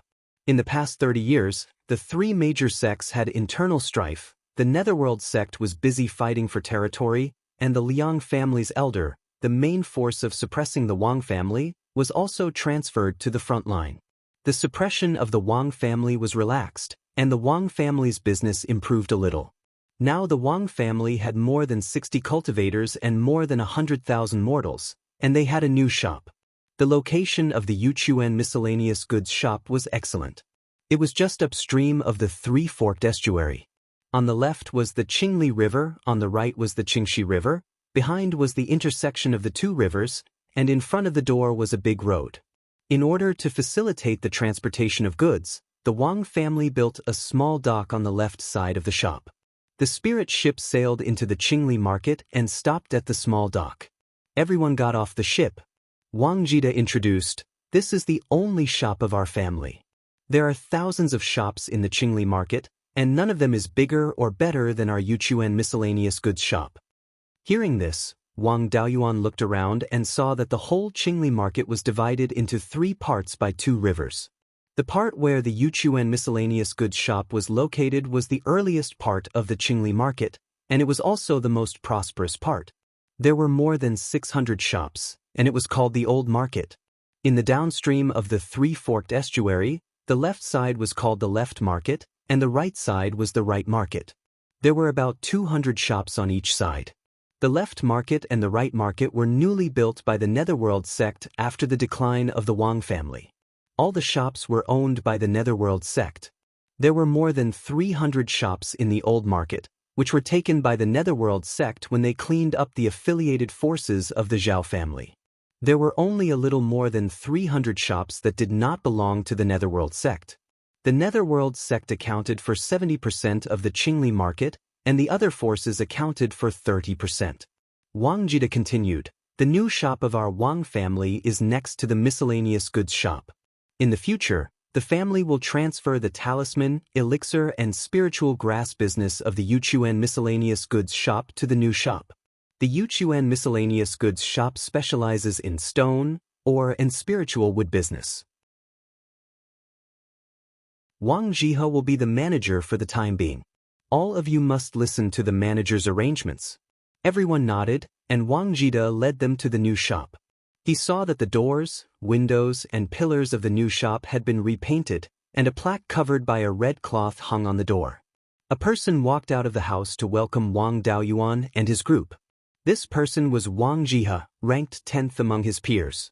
He was at the 7th level of Qi disciple. As his name suggested, he was very polite to everyone. Wang Jie did things by the book. Whether it was managing the transportation of goods or entertaining the customers in the store, there were no omissions, but there were no outstanding contributions either. After working hard for 50 to 60 years, he finally became a shopkeeper. He looked like he was in his 40s, but his real age was over 80. Everybody greeted Wang Jihe as 10th uncle, 10th granduncle. The group of people entered the backyard of the shop. Compared to the slightly narrow shop, the backyard was very spacious, with an area of about 10 acres. Wang Jida and Wang Jihe chatted for a while and then left. Then, Wang Jihe assigned tasks and residences to everyone. As a talisman master, Wang Daoyuan's treatment was relatively good. He lived in an immortal's cave with abundant spiritual energy. The immortal's cave was backed by a clear stream, which was a good place to fish. At the entrance of the immortal's cave was a field of spirit fields. Compared to the spirit fields in the Grand Mist space, the spiritual energy here was slightly richer. In order to deceive others, he planted yellow cloud grass and red blood ginseng in the spirit fields. This way, when he took out symbol paper or red blood wine, it wouldn't be too obvious. Wang Daoyuan's task was to provide spirit symbols. Every month, the family would provide 300 symbol papers and enough spirit ink. If he handed over 120 low-grade first-level spirit symbols, then he would complete the task. This task was relatively easy. An ordinary low-grade first-level spirit symbol master could craft a dozen or so talismans a day without any pressure. Moreover, he was a medium-grade spirit symbol master, so it wasn't difficult for him to craft 30 talismans a day. If he completed the monthly task, he would receive a monthly salary of 5 spirit stones. If he exceeded 120 talismans, the family would buy them back at the price of 1 spirit stone for 6 talismans. If he couldn't complete the task, the loss would be deducted from his salary. This price was quite good. An early chi condensation cultivator would use any spirit stones they had to increase their cultivation. There weren't many that were willing to buy spirit symbols. The price of low-grade first-level spirit symbols wasn't too high. The store would sell them for 1 spirit stone for 5. The next day, the new store opened. Several families with good relationships sent people to congratulate them. These people were received by Wang Zhihe. Wang Daoyuan only needed to be in the background. Almost all of the guests had arrived. Wang Zhihe personally tore off the red cloth covering the sign. He saw the words Jade Spring Pill Symbol Pavilion written on the sign. The words were strong but didn't reveal any sharpness. It was clear that this was Ninth Uncle's handwriting. A talisman master's calligraphy was generally good. At least, that was what Wang Daoyuan thought. The shops of the immortal cultivation world relied on the accumulated reputation over the years. There were no grand opening promotions or opening ceremonies. After the sign was unveiled, the store would officially open for business. The main family would host a banquet to entertain the guests that came to congratulate them. These things were all arranged by the shopkeeper and the greeter. Wang Daoyuan, as a technical talent, didn't need to participate. Just as he was about to return to his cave, a young master came in. He was wearing a brocade robe and a jade crown. He had a big yellow dog in his hand and a few servants followed behind him. This young master's appearance was quite good. However, he looked down on people and had a condescending look. A group of people walked along the street. The pedestrians on the street all made way. The young master in the brocade robe walked in with his dog. He was the first customer of the Pill Symbol Pavilion. He shouted loudly, "Give this young master's dog some spirit pills." He was clearly looking for trouble. If he was really here to do business and buy spirit pills for spirit beasts, he would have directly pointed out what kind of pills he wanted to buy. He wouldn't have said that his dog should get some spirit pills. The first customer came to buy spirit pills for his dog. It was a slap to the Pill Symbol Pavilion's face and also a slap to the later customers' faces. Although he was an evil customer, he was still a customer. They couldn't just kick him out. If they received him normally, it would mean that the Wang clan admitted defeat. This young master in the brocade robe was only 18 or 19 years old. Other than Wang Daoyuan and Wang Daoqing, the rest of the Wang clan members in the Pill Symbol Pavilion were from the older generation. If they stepped in, they would be seen as bullying the young. Wang Daoqing was the greeter, so it was appropriate for him to step in. However, he had never experienced this before and couldn't grasp the situation well. If his counterattack was too weak, it would embarrass the Wang clan. If his reaction was too intense, it would show that the Wang clan was not tolerant. Wang Daoqing's goal was to become a shopkeeper. If something went wrong now, it would be difficult for him to succeed in the future. He was so anxious that he was sweating profusely. As Wang Daoqing's grandfather, Wang Jide couldn't just stand by and watch. He transmitted his voice to Wang Daoyuan. Daoyuan, that young man is the son of the Liang clan's patriarch, Liang Zilong. He's a complete prodigal son. This time he came to find trouble with us. Your fourth brother is the greeter, so he should be the one to deal with this. However, this matter isn't easy to handle. His future path is to become a shopkeeper. What he needs is popularity and reputation. If he messes up, his future will be over. You're not an adult yet. No matter if it's a loss or an advantage, we can treat it as a child's mischief. After the matter is over, we can cover it up by saying that you're young and frivolous. If we elders step in, we'll be bullying the young. You've been smart since you were young. If you help your fourth brother resolve this matter, I'll allow you to exchange for 2 low-grade level 2 spirit talismans.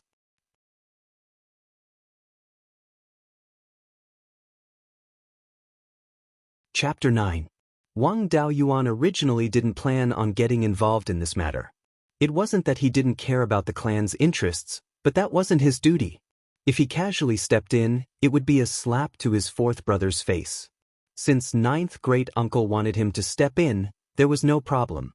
With Wang Daoyuan's talent, if he didn't have a clan, he would probably still be an ordinary person and wouldn't know that he had a space in the Spirit Pearl. In his previous life, he didn't have a family, only a master. To have parents and such a big family in this life, Wang Daoyuan's feelings for the clan were deeper than the average person's. In order to protect the clan's interests, why bother about personal gains and losses? After thinking for a while, he transmitted his voice to ninth great-uncle. This matter isn't easy to deal with. I want 3 low-grade tier, 2 offensive talismans, 1 low-grade tier, 2 defensive talisman, and 1 mid-grade tier, 2 escape talisman. You can use clan contributions or spirit stones to exchange for them. Wang Zhida pondered for a moment before agreeing. As a low-grade tier, 2 talisman master, he could make low-grade tier, 2 talismans himself. A mid-grade tier, 2 talisman needed to be exchanged in the clan's treasury. He was an elder, so wasn't it a piece of cake for him to approve a talisman? Compared to his grandson's future, these things were nothing. These talismans weren't given for free. He wouldn't lose anything and wouldn't do any harm to the clan. Wang Daoyuan also had his own considerations. He wouldn't lose anything by stepping in. At most, he would be hated by the prodigal son of the Liang clan. However, as long as he was in the Wang clan, the Liang clan would hate him. He didn't mind drawing some hatred. To be able to exchange for a few tier 2 talismans without paying anything, this was a good thing for a chi refinement cultivator to use as a trump card.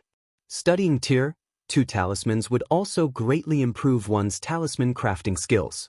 Tier 2 talismans weren't something that could be found on the streets. Tier 2 talisman paper alone wasn't easy to obtain.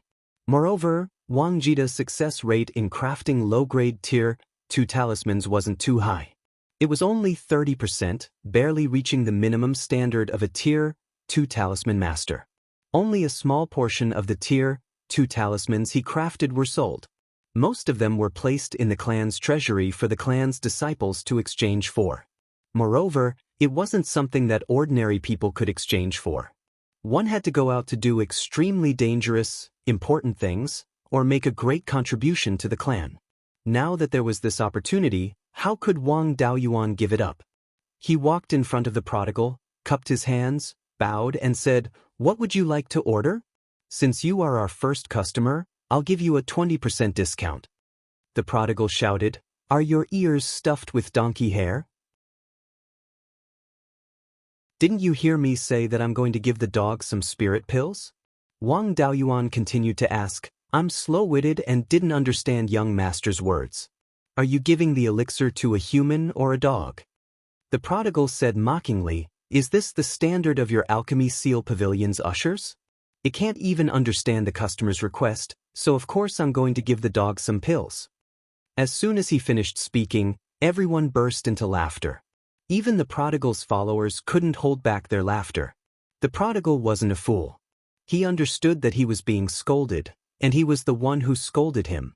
He was about to explode, but when he remembered that he was here to cause trouble for the Wang clan and not to be beaten up, he suppressed his anger. Wang Daoyuan saw that he wasn't going to give up, so he continued to say, "Young master, please forgive me. Since I'm going to give the dog some spirit pills, and this dog customer entered the alchemy seal pavilion first, he's the first customer. Naturally, I'll do business with this dog customer first. Young master, please wait a moment." The prodigal said angrily, "Are you making fun of me? What kind of business can a dog do? My request is the dog's request. Quickly give me the spirit pills."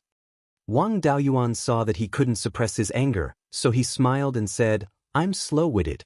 How is young master's request the dog's request? Could it be that young master has some relationship with this dog?" Everyone burst into laughter again. The prodigal completely lost control. He took out a magic longsword and was about to attack Wang Daoyuan. How could Wang Zhida just sit there and watch? He released the aura of a peak stage chi refining cultivator. The prodigal son was only at the second level of chi refinement. Even Wang Daoyuan could slap him to the ground. How could he withstand Wang Jida's aura? The prodigal's attack was interrupted.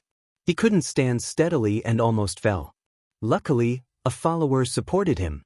Wang Jida scolded, "If you're here to buy something, this small shop will naturally serve you well. But if you use force here, the Netherworld sect's law enforcement team will not just be decorations." Although the Liang family's patriarch was an elder of the Netherworld sect, he could only barely squeeze into the upper echelons of the Netherworld sect. There were many people in the Netherworld sect who didn't respect him. Clear Glass City was an important source of funds for the Netherworld sect. If this prodigal dared to publicly break the city's rule of not using force, even the Liang family's patriarch would find it hard to protect him. Moreover, he was just a prodigal. The Liang family wouldn't pay any price for him. The prodigal reacted. If he used force just now, he might not be able to keep his life. He was so scared that his face turned pale, and he broke out in cold sweat. Wang Daoyuan continued to ask, "This small shop is a small business. Only spirit-nurturing pills are suitable for dog customers. How many do you need?" The prodigal was so scared that he couldn't speak. The follower beside him replied, 20 will do." Wang Daoyuan took 20 spirit-nurturing pills and said, 2 spirit-nurturing pills for 1 spirit stone, a total of 10 spirit stones. With a 20% discount, it'll still cost 8 spirit stones. The follower paid the spirit stones, supported the prodigal, and led the dog away in a hurry. Wang Daoyuan added, "Come again next time." The group of people left at an even faster pace. Wang Daoyuan cupped his hands towards Wang Jida and Wang Jiha. "Ninth uncle, 10th uncle, I'll take my leave first." After saying that, he turned and walked towards the cave residence in the backyard. Wang Jiha sighed. It's a pity that Daoyuan's aptitude isn't good. Otherwise, he'd definitely be the best candidate for the clan leader.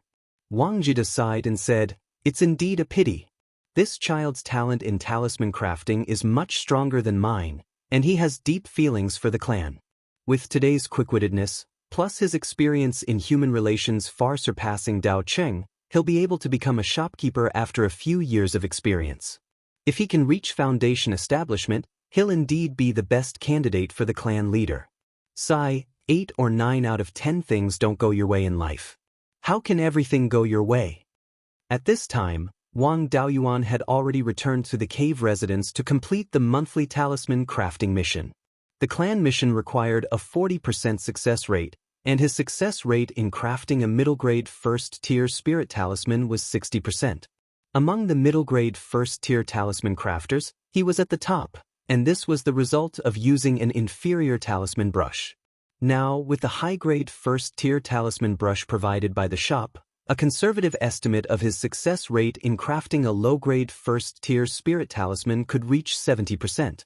After making some preparations, Wang Daoyuan began to draw talismans in seclusion. A high-grade first-tier talisman brush was indeed incomparable to an inferior talisman brush. When using an inferior talisman brush to draw talismans, a large portion of spirit energy would be consumed by the talisman brush. There would even be situations where the spirit energy supply would be interrupted, directly causing the spirit talisman to be scrapped. Moreover, injecting spirit energy into the spirit talisman also required the control of the divine sense. If there was a problem with the talisman brush, it would also lead to excessive consumption of the divine sense. Due to the consumption of spirit energy and divine sense, Wang Daoyuan could draw talismans continuously for at most 2 hours before resting. He could draw talismans for a maximum of 6 hours a day. When using a high-grade first-tier talisman brush, there was no feeling of hindrance when injecting spirit energy into the talisman brush. There was almost no loss of spirit energy in the process of passing through the talisman brush, and there was also no situation of interruption. He was still in high spirits after drawing talismans for 10 hours a day. 10 days later, Wang Daoyuan had used up all 300 talisman papers. He had produced 260 talismans, and his success rate was over 80%. If other talisman crafters were to see Wang Daoyuan's talisman crafting speed and success rate, they would probably be scared to death. Even a middle-grade first-tier talisman master could only craft 20 low-grade first-tier spirit talismans a day. Any more than that and the success rate would be affected due to excessive consumption of the divine sense. However, Wang Daoyuan could craft 30 talismans a day and still had an 80% success rate. Ordinary talisman masters simply did not dare to imagine. This was also due to Wang Daoyuan's powerful divine sense.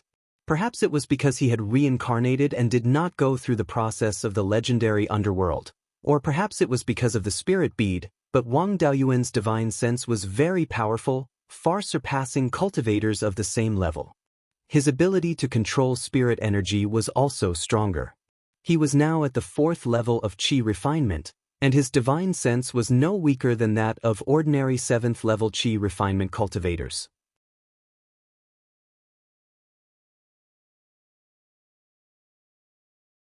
Chapter 10. If he gave all these talismans to the shopkeeper, he could get 35 spirit stones. However, Wang Daoyuan's life plan was to make a fortune in silence. He couldn't show off or attract attention, so as to avoid exposing the secret of the space in the spiritual pearl. In the end, he only gave 180 talismans to the shopkeeper and got 15 spirit stones. In addition to the 20 spirit stones he had accumulated over the years, he could be considered to have some savings. With the month's mission completed, he could do whatever he wanted with the rest of the time. With nothing to do, Wang Daoyuan took all his wealth, a huge sum of 35 spirit stones, and strolled around the streets of the market. Of course, he didn't wander around aimlessly. Whenever he saw a shop selling magic tools, he would always go in to look at the tools and ask for the price. The Wang family lacked magic tools. Wang Qingzu didn't leave behind the inheritance of the 100 arts of immortal cultivation, and the family went through a great disaster. After that, they sold everything they had in exchange for the inheritance of alchemy and talisman creation. As for the path of refining, it was a cross-border craft that included many techniques such as formations, forging, fire control, and so on. It was difficult to learn and required a lot of resources. It was also difficult to find a reliable refining inheritance. The only things that could be bought were some introductory knowledge and the forging methods of a few rank 1 magic tools. Even if he learned it, it was useless. Even if he could cultivate a rank 2 refiner, if he couldn't break through the foundation establishment stage or become a rank 3 refiner, he wouldn't be able to recoup the cost. With so many refining materials, it was better to directly exchange them for spirit herbs and cultivate a few more alchemists and talisman masters. As for formation masters, they couldn't be cultivated by a foundation establishment family. Compared to alchemy, artifacts, and talismans, cultivators had much less need for formations. Only some families and sects would look for formation masters to set up mountain-protecting formations.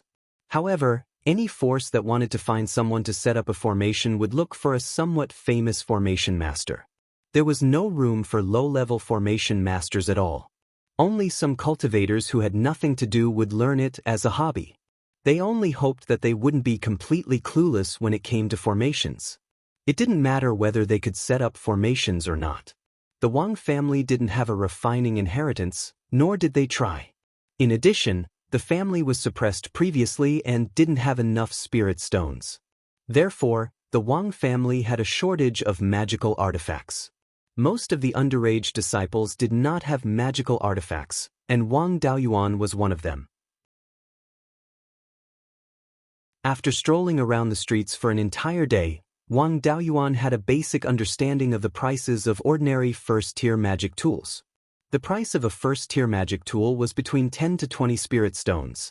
The price of a first-tier magic tool was between 20 to 50 spirit stones, and the price of a first-tier magic tool was between 50 to 100 spirit stones. With Wang Daoyuan's wealth, he could buy a mid-grade first-tier magic tool. After comparing the goods, Wang Daoyuan took a fancy to Divine Weapon Pavilion's Profound Yang Sword. This Profound Yang Sword was priced at 30 spirit stones. It was 3 feet and 3 inches long and 3 inches wide. Its entire body was dark red, giving people a heavy feeling. This sword was refined in a very normal way. There was nothing lacking about it, and there was nothing amazing about it. What really attracted Wang Daoyuan was the materials of the Profound Yang Sword. The main material of the Profound Yang sword was profound iron, which was a common raw material for Tier 1 magic tools. The supplementary material was Profound Yang stone. Profound Yang stone was a Tier 1 non-elemental refining material. Its characteristics were hardness and corrosion resistance. Therefore, the Profound Yang sword was far stronger than ordinary mid-grade first-tier magic tools. Even a high-grade first-tier magic tool would find it difficult to destroy it. Although Wang Daoyuan did not know how to refine magic tools, he had some understanding of refining materials. The price of the Profound Yang sword's raw materials was more than 15 spirit stones. In addition to the spirit charcoal and manpower used in the refining process, 30 spirit stones could be said to be a good price. Wang Daoyuan walked through the various refining shops in the old market, but he did not find a magic tool more suitable for him than the Profound Yang sword. Walking through the door of Divine Weapon Pavilion, a young man came forward to greet him. He greeted him enthusiastically. "Dao, I'm right? In this Qingli market, you definitely can't find a more affordable mid-grade first-tier magic tool than the Profound Yang sword." Wang Daoyuan was too lazy to bargain. When he was shopping around, he had already cut it. This young man was not moved by force or persuasion. He was determined not to lower the price. He took out 30 spirit stones and gave them to the young man in front of him. He picked up the Profound Yang sword and walked out. The young man shouted, "I hope, Dao, you can treat this sword well." Hearing this, Wang Daoyuan stopped and turned around to ask, "Could it be that this sword has some relationship with Daoyu?" To be honest, the Profound Yang sword was made by me. It is also the first magic tool that I have refined that has the qualifications to be sold here. The young man replied. Wang Daoyuan immediately became interested. "So Daoyu is actually a refiner. Sorry for the disrespect. Daoyu, please rest assured. This sword is also my first magic tool. I will definitely treat it well. I am Wang Daoyuan of the Jade Spring Mountains Wang family. May I know Daoyu's name? I am Divine Weapon Pavilion's Zhao Liang. I will not disturb Brother Zhao in the future. Goodbye. Brother Wang is welcome to come often. I won't send you off." After Wang Daoyuan left the Divine Weapon Pavilion, he found a small artifact forging workshop and bought a set of black clothes and a bamboo hat with a long black veil. The veil had the effect of isolating the detection of divine sense, so it was perfect for covering his face. He found a secluded place and changed out of the white robe with the family's symbol and changed into the new clothes he bought.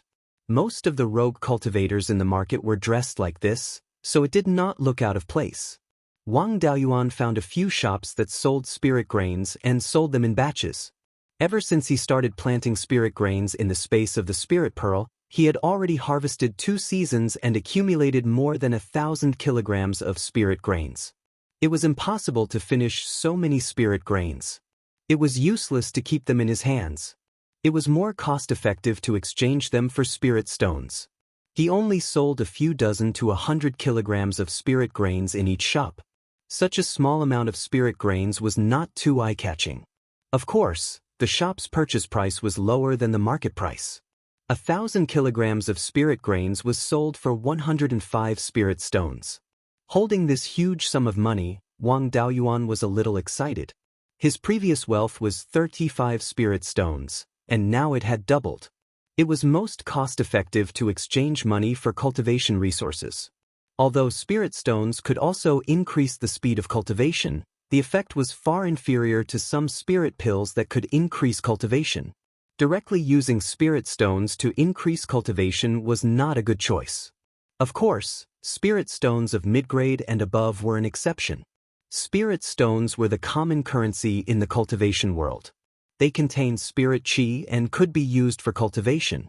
The spirit stones that were not specified in the transaction were usually low-grade spirit stones. If he wanted to buy pills, he naturally had to take care of his own business. Wang Daoyuan swaggered into Divine Weapon Pavilion. Wang Daoqing immediately greeted him warmly. "Dai, are you buying pills, spirit talismans, or selling things? Our shop has first and second grade pills, spirit talismans, and everything you need.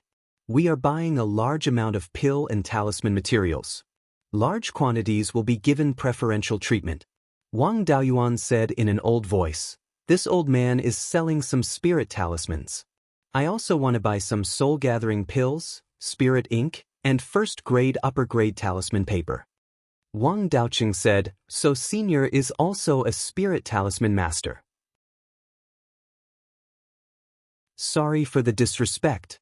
Soul-gathering pills are 2 spirit stones for 1, first-grade upper-grade talisman paper is 1 spirit stone for 2 sheets, and spirit ink is 10 spirit stones per kilogram.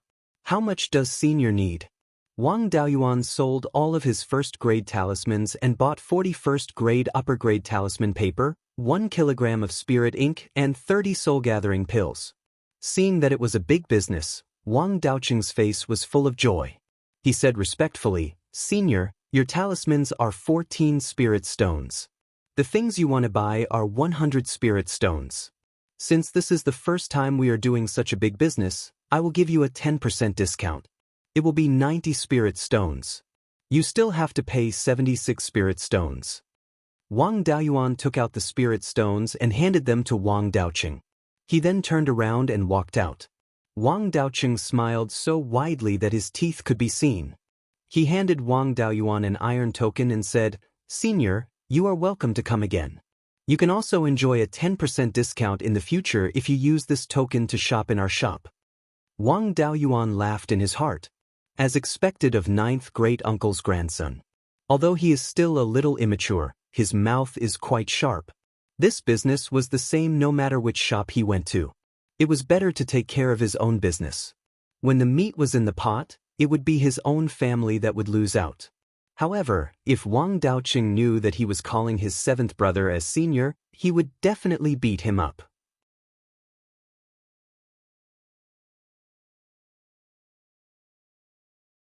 Chapter 11. Wang Daoyuan returned to the Pill Talisman Pavilion and carefully observed the profound Yang sword. He dripped his blood on it and practiced a set of sword techniques from the secular world. Qi condensation stage cultivators' spiritual sense and spiritual energy were still very weak and could not support sword control to kill enemies. Therefore, they were still like the secular world's Jianghu people, holding weapons and hacking at each other. Wang Daoyuan murmured, I guessed right, there is something fishy about the profound Yang sword. This is a failed high-grade Tier 1 magic tool.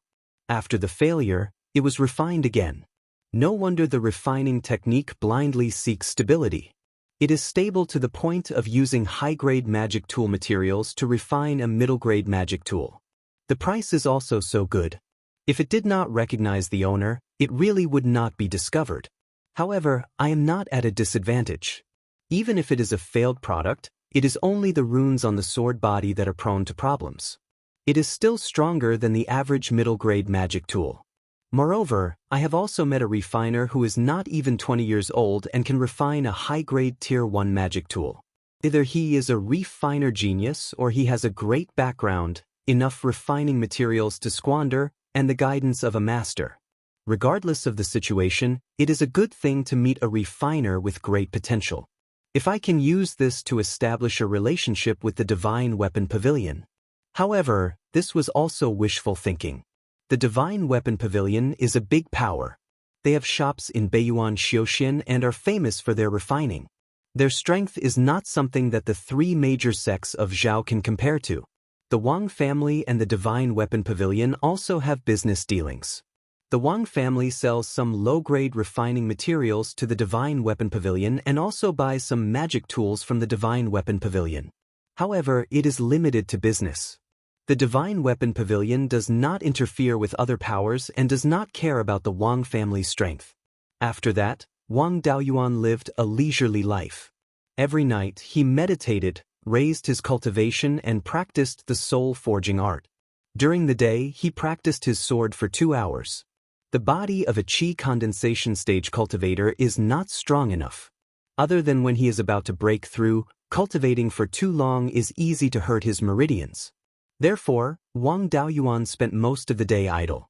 The various spirit herbs in the space of the spirit pearl, other than the spirit grains that are harvested once every 9 days, there is nothing to take care of. It would take at least 10 years to harvest the scarlet blood ginseng.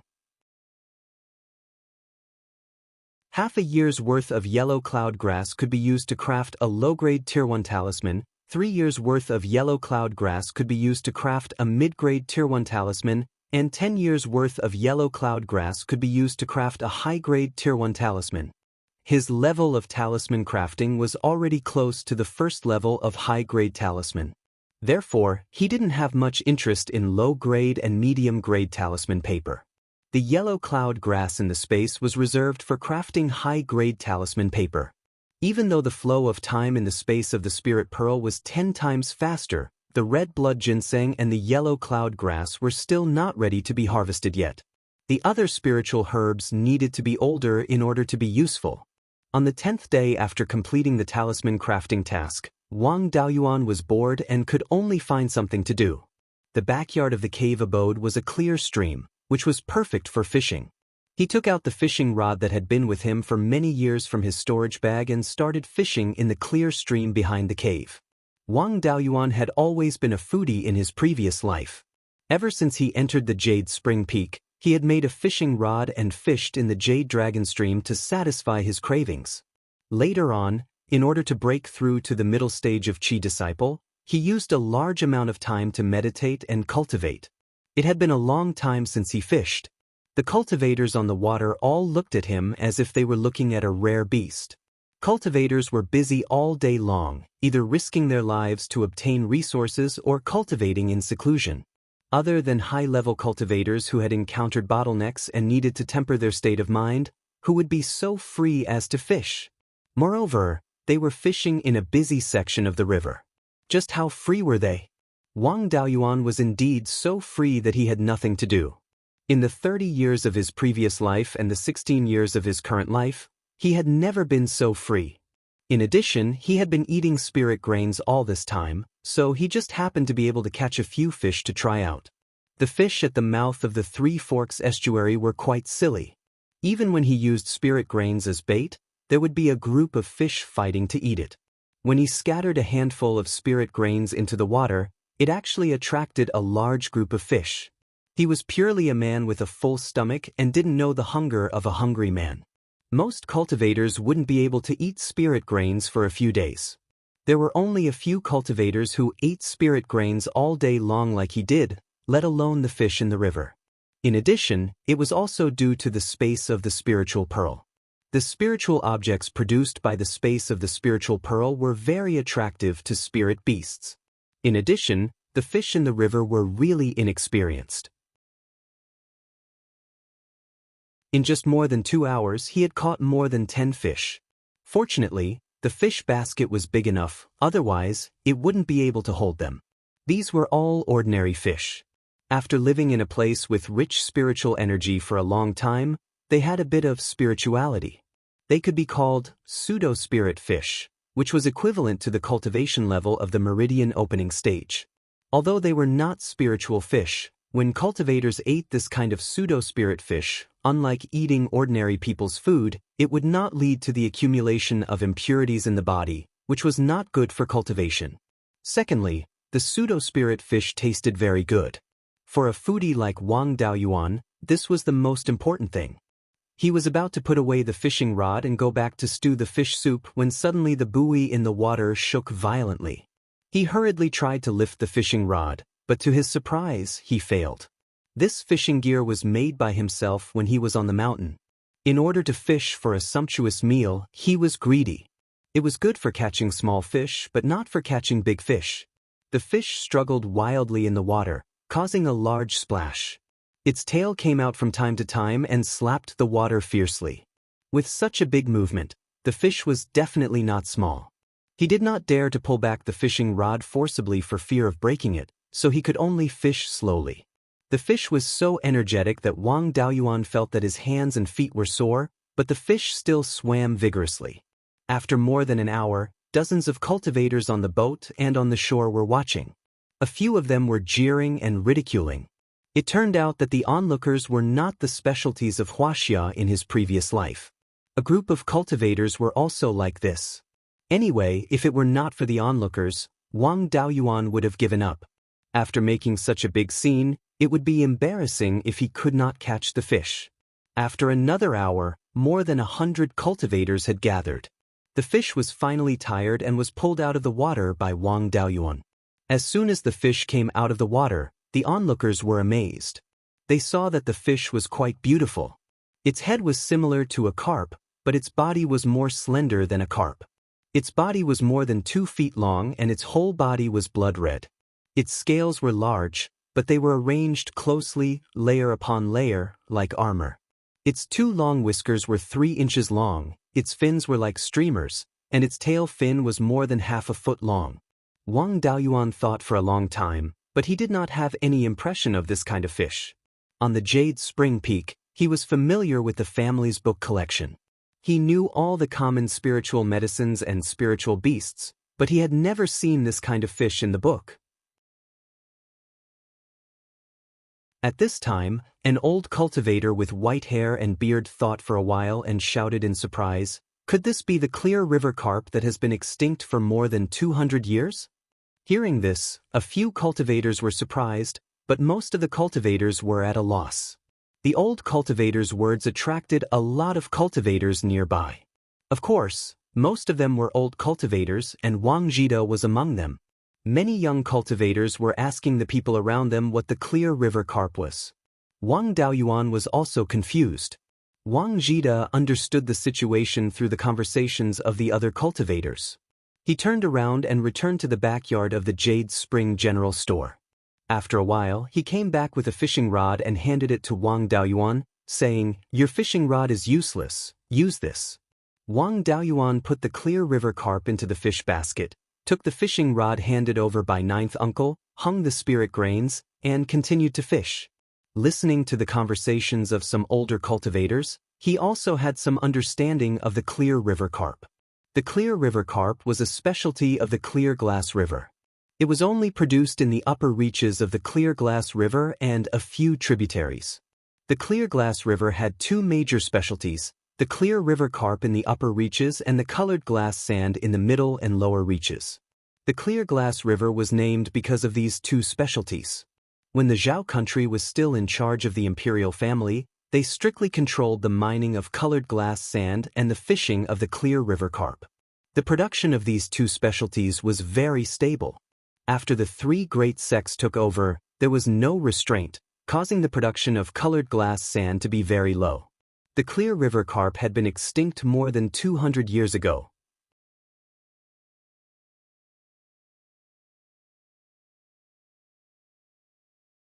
Chapter 12.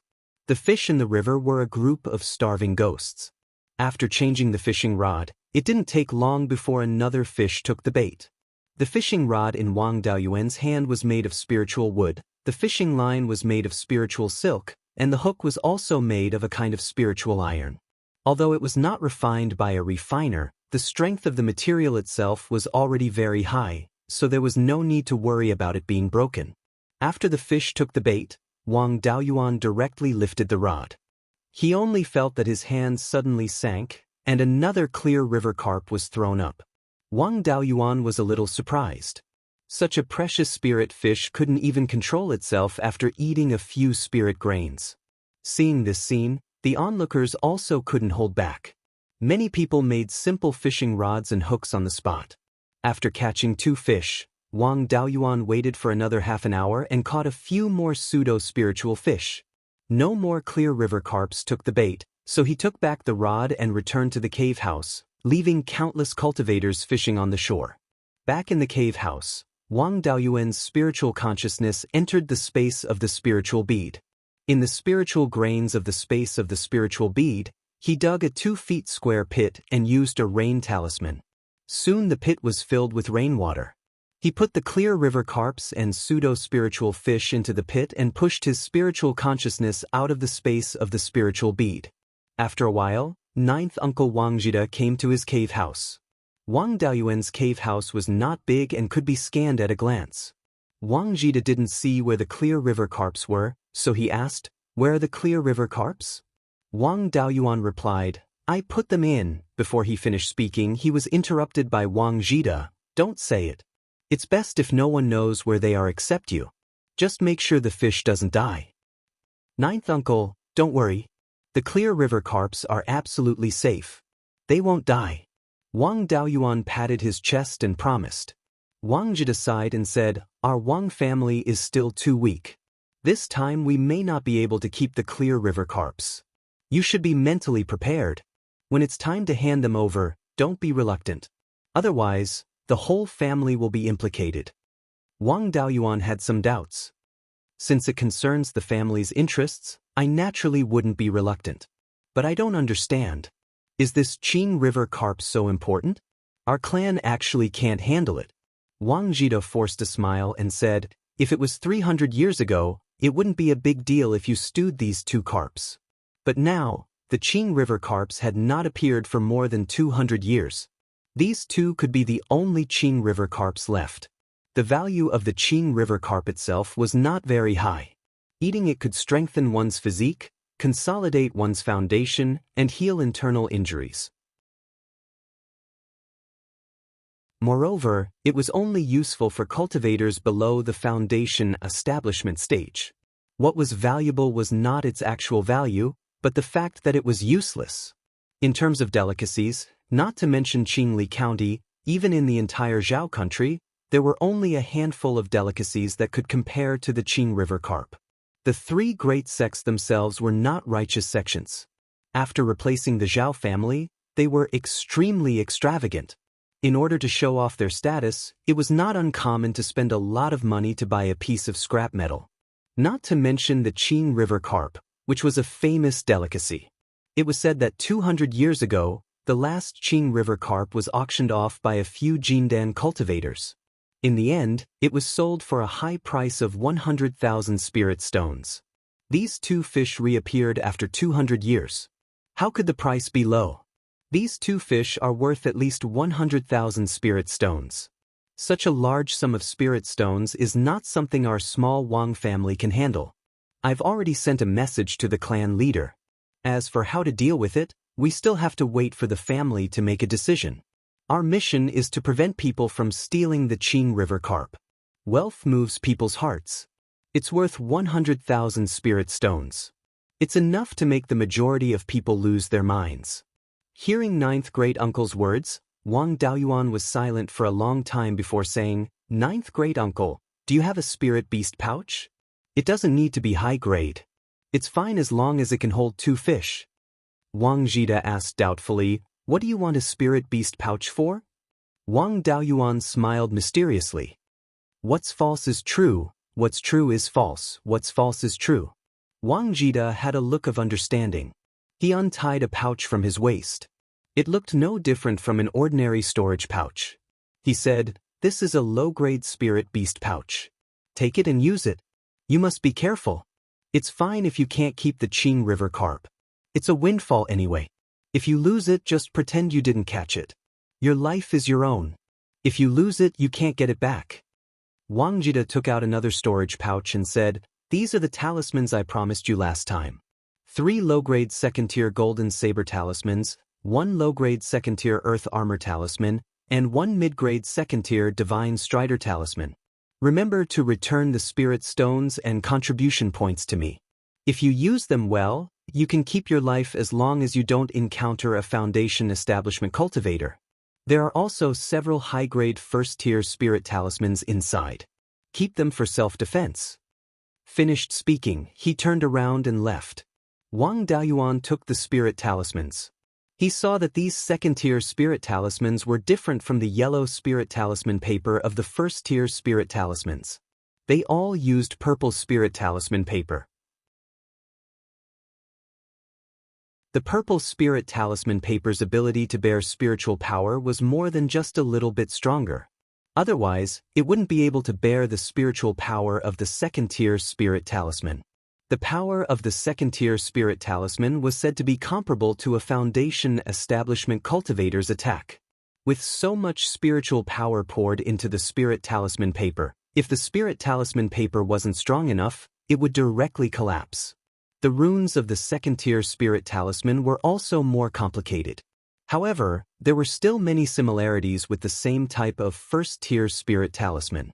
The first-tier spirit talisman was more like a simplified version of the second-tier spirit talisman. He carefully put these second-tier spirit talisman papers into the spirit bead's thatched hut, ensuring that he could take them out and use them at any time. It was still morning and the sky was still early. If someone wanted to steal the Qing River carp, it wouldn't be during the day. What's more, there were still a large number of cultivators fishing on both sides of the Qing River and Qingli River. It was still uncertain whether they could catch the Qing River carp, so there was no need to take the risk of stealing from the Wang family store. Taking advantage of the fact that no one was coming to rob them now, he should make more preparations. Although he had the second-tier spirit talisman as his trump card, it was always better to be more prepared. The Qing River carp was worth more than 100,000 spirit stones. Who knew how many desperados it would attract? Wang Daoyuan took out the talisman paper and spirit ink and began to try to refine the first-tier spirit talisman. Refining the first-tier spirit talisman didn't have any requirements for spiritual sense, but it could only be triggered with spirit power. Refining the first-tier spirit talisman required the injection of spiritual sense power. The spirit talisman refined this way could be triggered with spiritual sense power. It didn't need to be held in the hand.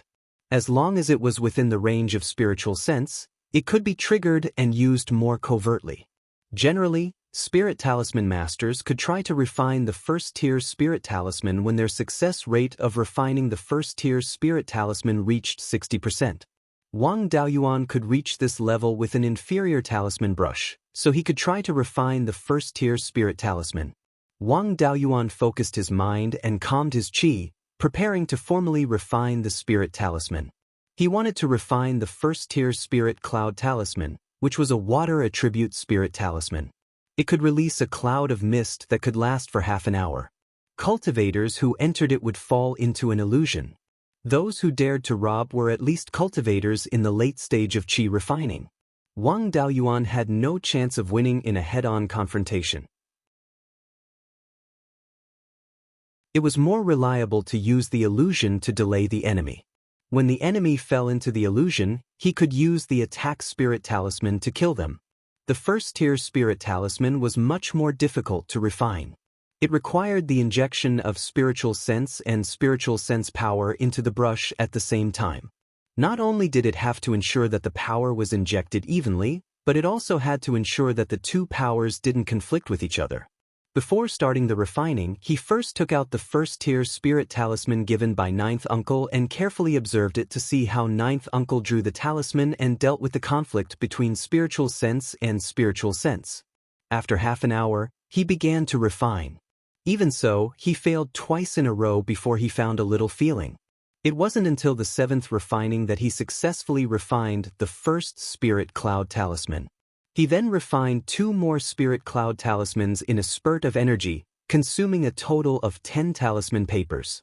He wanted to continue refining, but his spiritual sense and spiritual sense didn't allow it. Without relying on external objects to restore his spiritual sense and spiritual sense, his limit was 10 spirit talismans a day.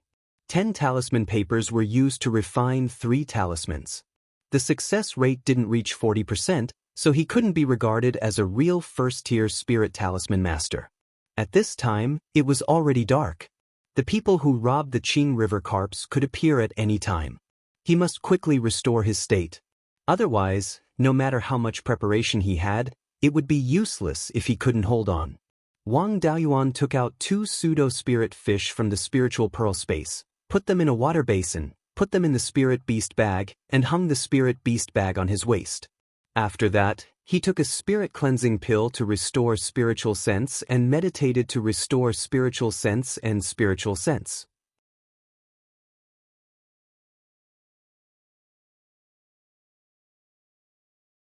Chapter 13. More than 2 hours later, Wang Daoyuan's spiritual sense and spiritual power had been completely restored. Walking out of the cave, he found that it was already late at night. The shop's defensive array was all activated, and the defensive light cover covered the entire shop. Just as he was about to turn around and return to the cave, a black shadow rushed out from the corner. Before he had time to react, he was kicked into the cave. Wang Daoyuan screamed, but there was no sound coming out of the cave. At this time, the cave had been covered by a soundproof array. Wang Daoyuan had a bad feeling. Under this kick, he had been seriously injured. Facing an assassin who was much stronger than him, he had no chance of winning. He did not know that there was a soundproof array around the cave.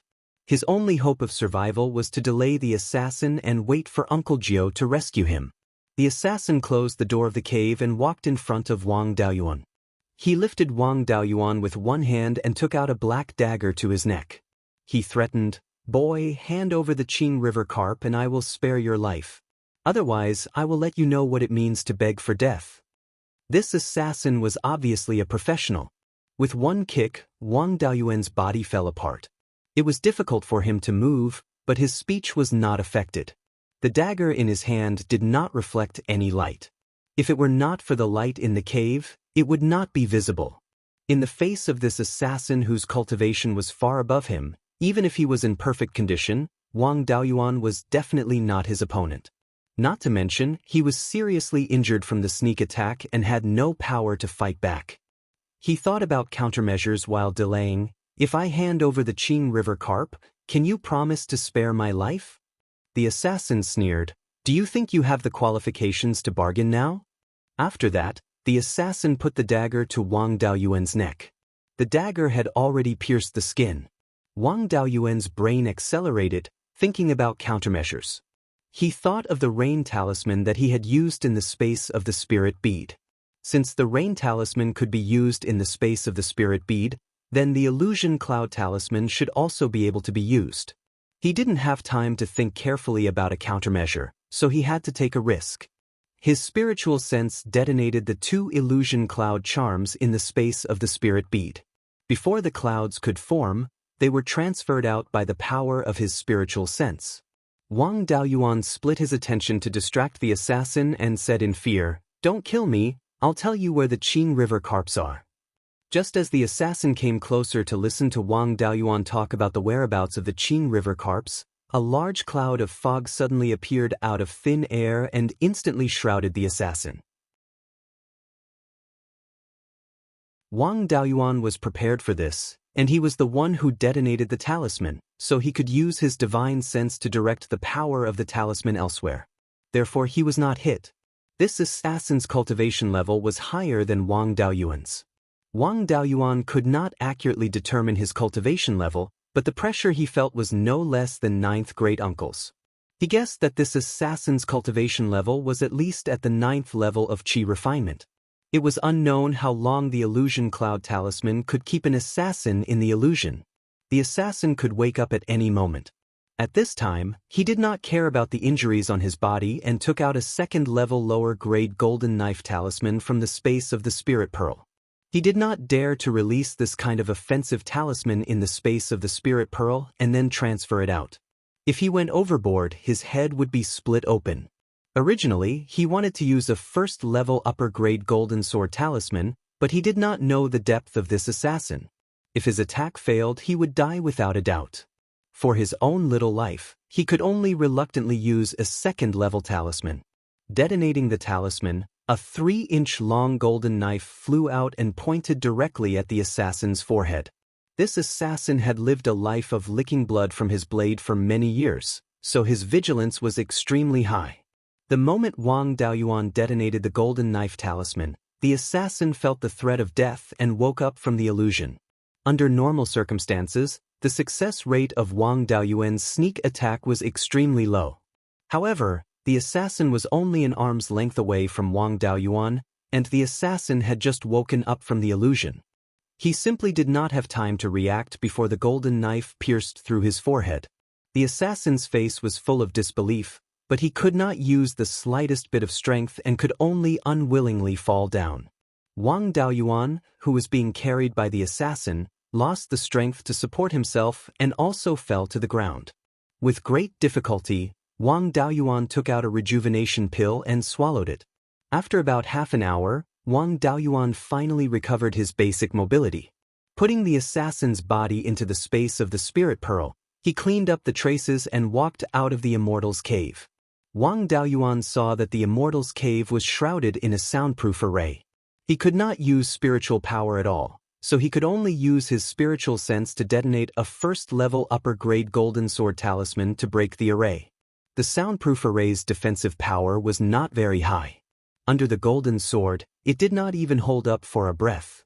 After breaking the array, Wang Daoyuan did not have the strength to look for people, so he could only shout, "Ninth uncle, save me."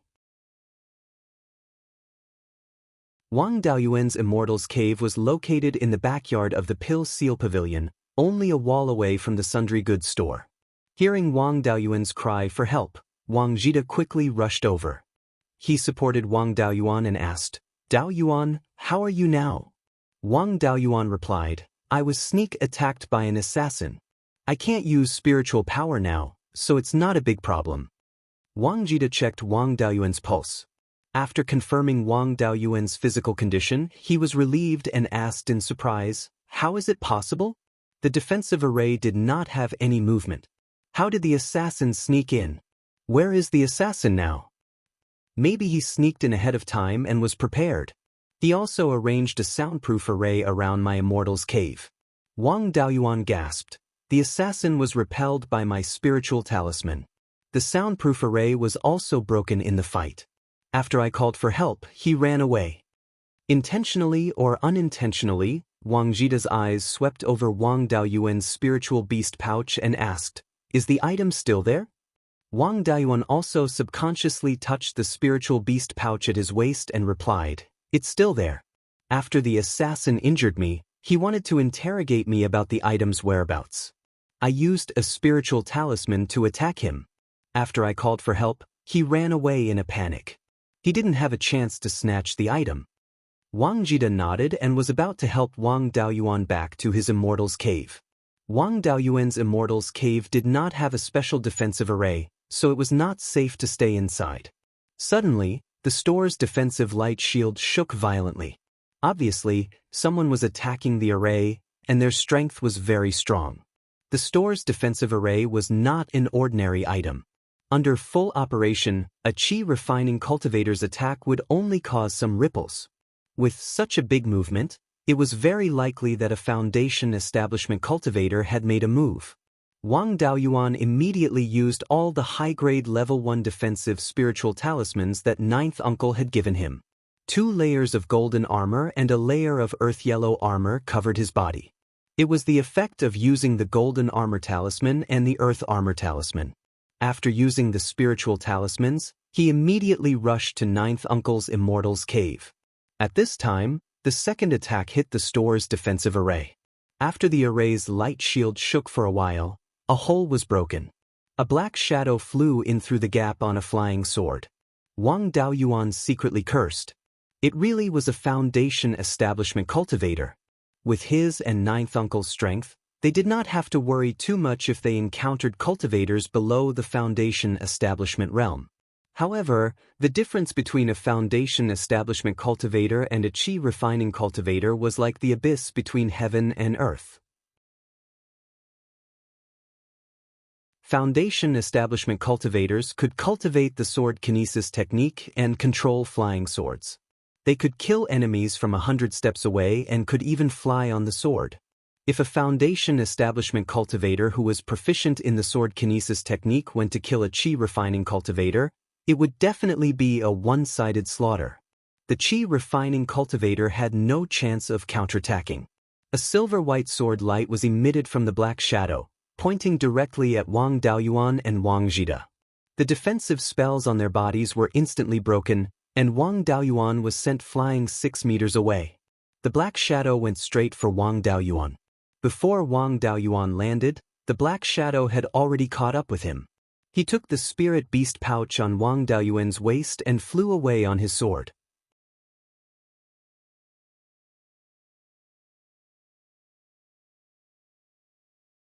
Chapter 14. Wang Daoyuan's injuries worsened. He spat out a few mouthfuls of blood, barely managing to keep himself from fainting. Acting has to go all the way. There's still one last line left. He can't drop the ball now. Using all his strength, he shouted, "Uncle Jio, the thing was stolen by him." Before his voice fell, he fainted. Wang Jida's cultivation level is at the peak of Chi Disciple after all, and he also has a defensive spell to protect himself. Even though his defense was also broken by a sword and he spat out blood, his situation is much better than Wang Daoyuan's. He still has a bit of combat power. Hearing Wang Daoyuan's words, he shouted, "Thief, don't go, leave the thing behind." Then he used 2 low-grade second-tier golden saber talismans, 2 golden sabers chasing after the black shadow. The black shadow's contemptuous laughter was heard. He casually waved his hand. A sword light flew over and collided with the golden sabers. The 2 golden sabers directly turned into nothingness. The sword light continued to fly towards Wang Jida. Wang Jida took out another low-grade second-tier golden armor talisman. The sword light arrived and collided with the golden armor, both disappearing. Wang Jida fell to the ground, spitting out another mouthful of blood. A low-grade second-tier talisman is said to be as powerful as an early-stage Foundation Establishment Cultivator's attack, but in reality, in front of a real Foundation Establishment Cultivator, it can't even withstand a single blow. 3 low-grade second-tier talismans can't completely offset a casual attack from a Foundation Establishment Cultivator. Wang Jida called over the clansmen working in the store, ordering them to carry Wang Daoyuan away for treatment and turn off the store's defensive formation. The black shadow that had already flown into the sky quickly flew out of the market square. At this time, around the Wang family's 2 stores, a large amount of sword light soared into the sky, chasing after the black shadow. It was very spectacular. Wang Jida secretly sighed in relief. That was close. Luckily they all left. Otherwise, with this group of Foundation Establishment Cultivators, it wouldn't take much effort to exterminate the Wang family. The Foundation Establishment Cultivators all left, but some Qi disciple cultivators refused to leave. After a while, someone couldn't hold back anymore. An old cultivator walked into the grocery store. He cupped his hands towards the pale Wang Jida. "I don't know if Daoyu is interested in selling Qing River carps. I'm not talented, but I have a lot of wealth. I want to buy Qing River carps. What do you think?" Before his voice died away, Wang Jida flew into a rage. "Zhao Baogua, do you think there's no one in the Wang family? I, Wang Jida, admit that I'm incompetent and am no match for a Foundation Establishment senior. However, I'm not at the point where a puny 8th-level Qi disciple like you dares to ride on my neck and shit on me. Even if I'm seriously injured, I can still destroy you." The old cultivator's face alternated between green and white. He wanted to attack, but he couldn't make up his mind. He could only coldly snort and say, "Fellow cultivator, you sure talk big. Do you not care about the rules of the underworld sect?" Wang Jida Roof shouted angrily, "Wang, of blood of, Tujida. Zhao Daoist Zhao, the. A group of people surrounded him, asking all sorts of questions. In order to get back at Wang Jida's humiliation, he added fuel to the fire. "Wang Jida, this old fellow, is really done for. Don't be fooled by his amiable appearance. He was famous for his bad temper when he was young. He started to pretend to be a good person when he got older. This time he was so angry that he showed his true colors. In the end, he was so angry that he even spat blood. Ha! He felt much better, as if he had beaten up Wang Jida himself. He immediately felt refreshed. A middle-aged cultivator asked, "So, Qing River carps were really taken away by that Foundation Establishment Cultivator?" Zhao Baogua said proudly, "Of course, didn't everyone see it with their own eyes?" Given Wang Jida's personality, there was no way he could hide his true intentions. If he hadn't been snatched away, would he have been so angry? Also, the Wang family even removed the defensive formation. If Qing River carps were still there, would Wang Jida have the guts to remove the formation? Most people believed his words. The cultivators lurking around the Wang clan's shop gradually dispersed. Only a few who were unwilling to give up were still waiting nearby. There were only a few big cats and small cats, so they didn't dare to do anything. After Wang Daoyuan fainted, he was fed healing medicinal pills by his clansmen and carried back to his cave residence. When he woke up, the sky was already bright. Although his whole body was still in pain, he could barely move. Thinking that Qing River carps were still in his hands, although many people believed that Qing River carps were taken away by a Foundation Establishment Cultivator, he couldn't avoid being interrogated after all. If the Netherworld sect couldn't get Qing River carps in the end, with the Liang family fanning the flames, the Wang family would be the unlucky one in the end. Moreover, even if the Wang family could keep Qing River carps, they wouldn't dare to sell it at all. It wouldn't be of much use in their hands. Instead, it was better to hand over Qing River carps. Although the Netherworld sect wasn't a good person, it wouldn't go as far as to give good things to their subordinate forces without any expression. At least, it would lessen the pressure of the Netherworld sect on the Wang family. People under the eaves had to lower their heads. Instead of holding something that couldn't be used, it was better to hand it over to please the Netherworld sect. Thinking of this, Wang Daoyuan dug a hole under the bed in the cave residence, took out 2 Qing River carps from the space, and put them in a basin. He put the basin in the hole, covered it with a wooden board, and buried it with some soil. After all, Qing River carps were spiritual beasts that had entered the first rank, their vitality was tenacious, and ordinary fish couldn't compare. This was nothing. Wang Daoyuan wasn't afraid of suffocating the 2 fish. After doing these things, Wang Daoyuan continued to lie on the bed, took a few healing pills, and slowly operated his cultivation method to heal his injuries. He was first attacked by a cultivator who was at least at the 9th level of Qi disciple, and then injured by the sword Qi of a foundation establishment cultivator. Without 1 or 2 months of recuperation, he wouldn't be able to recover to his original state. On the other side, the black shadow who snatched the spiritual beast bag flew all the way to the east of Qingli City. As soon as he left Qingli City, he found a group of foundation establishment cultivators chasing after him on their swords. Some of them didn't hesitate to use their blood essence to activate a secret technique to kill him. The black shadow cursed, "A group of poor people who haven't seen the world, isn't it just a few 100,000 spiritual stones? Do they have to risk their lives like this?" He seemed to have forgotten that he also violated the Netherworld sect's ban, forcibly attacked the shop, and injured the people in the shop for these 100,000 spiritual stones. If he was caught by the Netherworld sect, he would definitely die a horrible death. People die for wealth, and birds die for food. A few 100,000 spiritual stones was enough for a foundation establishment cultivator to earn for dozens of years.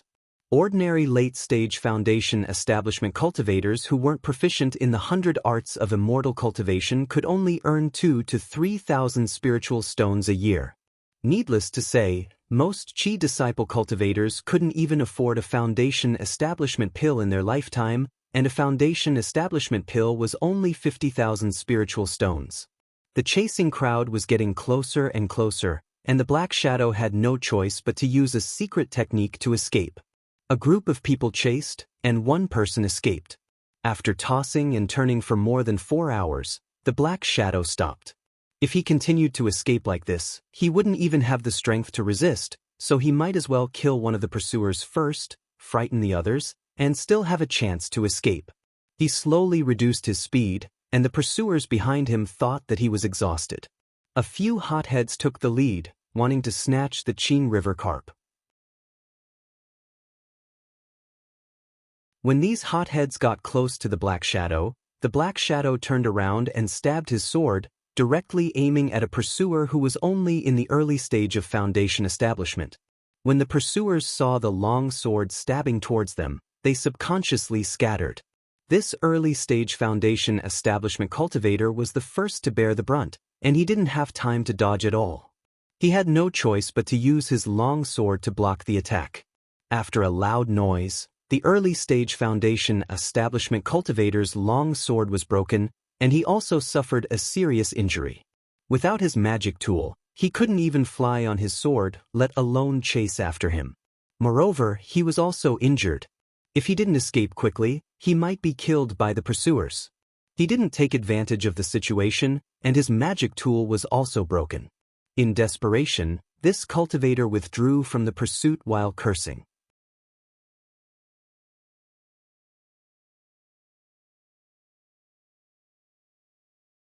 Chapter 15.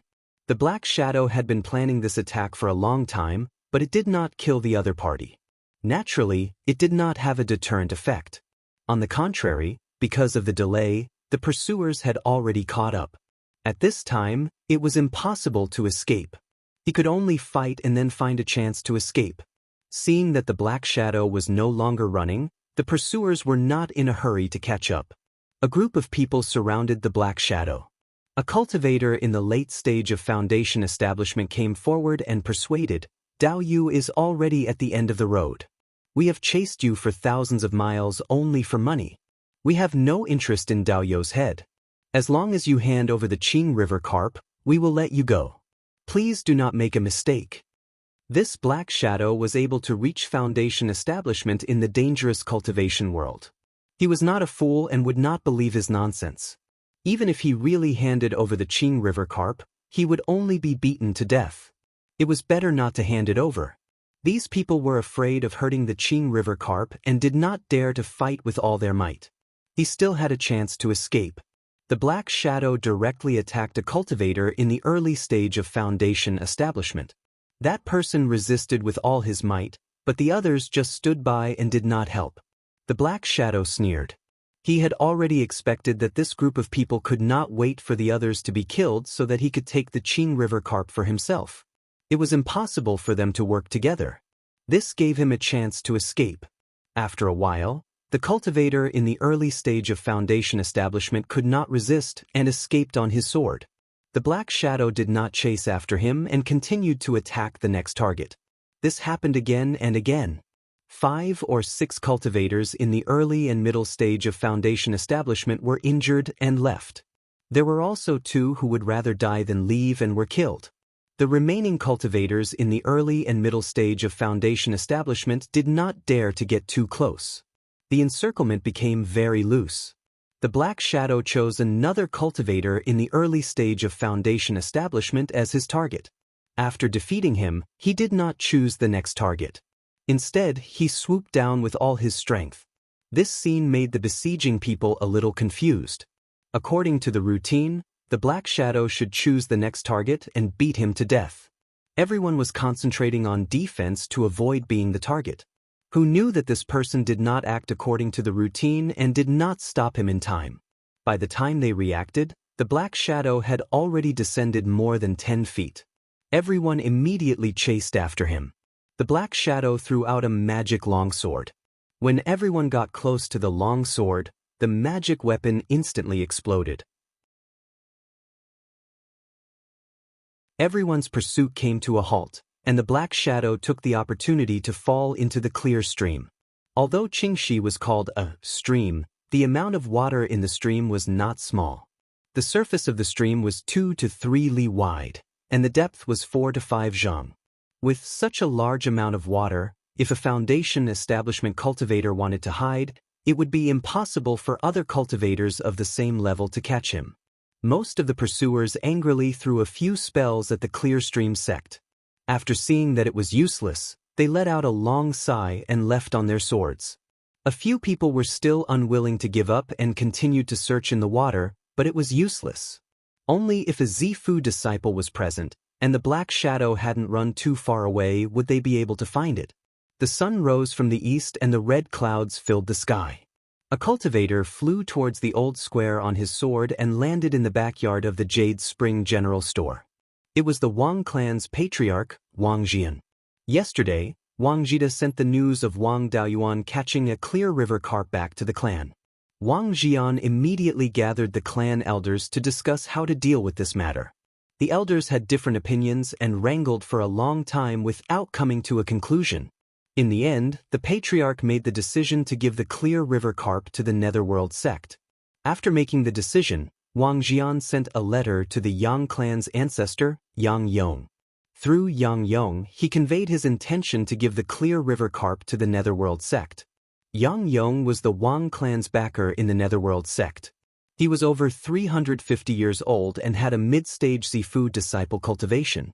The Wang clan had been suppressed by the Netherworld sect's direct descendants for 300 years.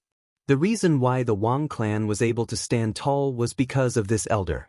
The reason why the Wang clan was able to climb up this big tree was also because of the legacy left behind by their ancestors. 300 years ago, Yang Yong had a fortuitous encounter and successfully reached foundation establishment at a young age.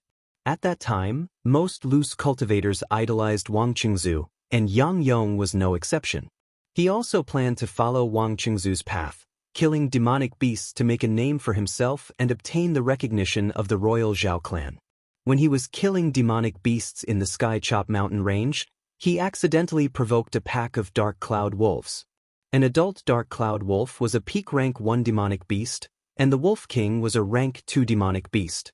With the Wolf King's dark cloud wolf pack, even a late-stage Foundation establishment cultivator would have to retreat, not to mention Yang Yong, who had just reached Foundation establishment.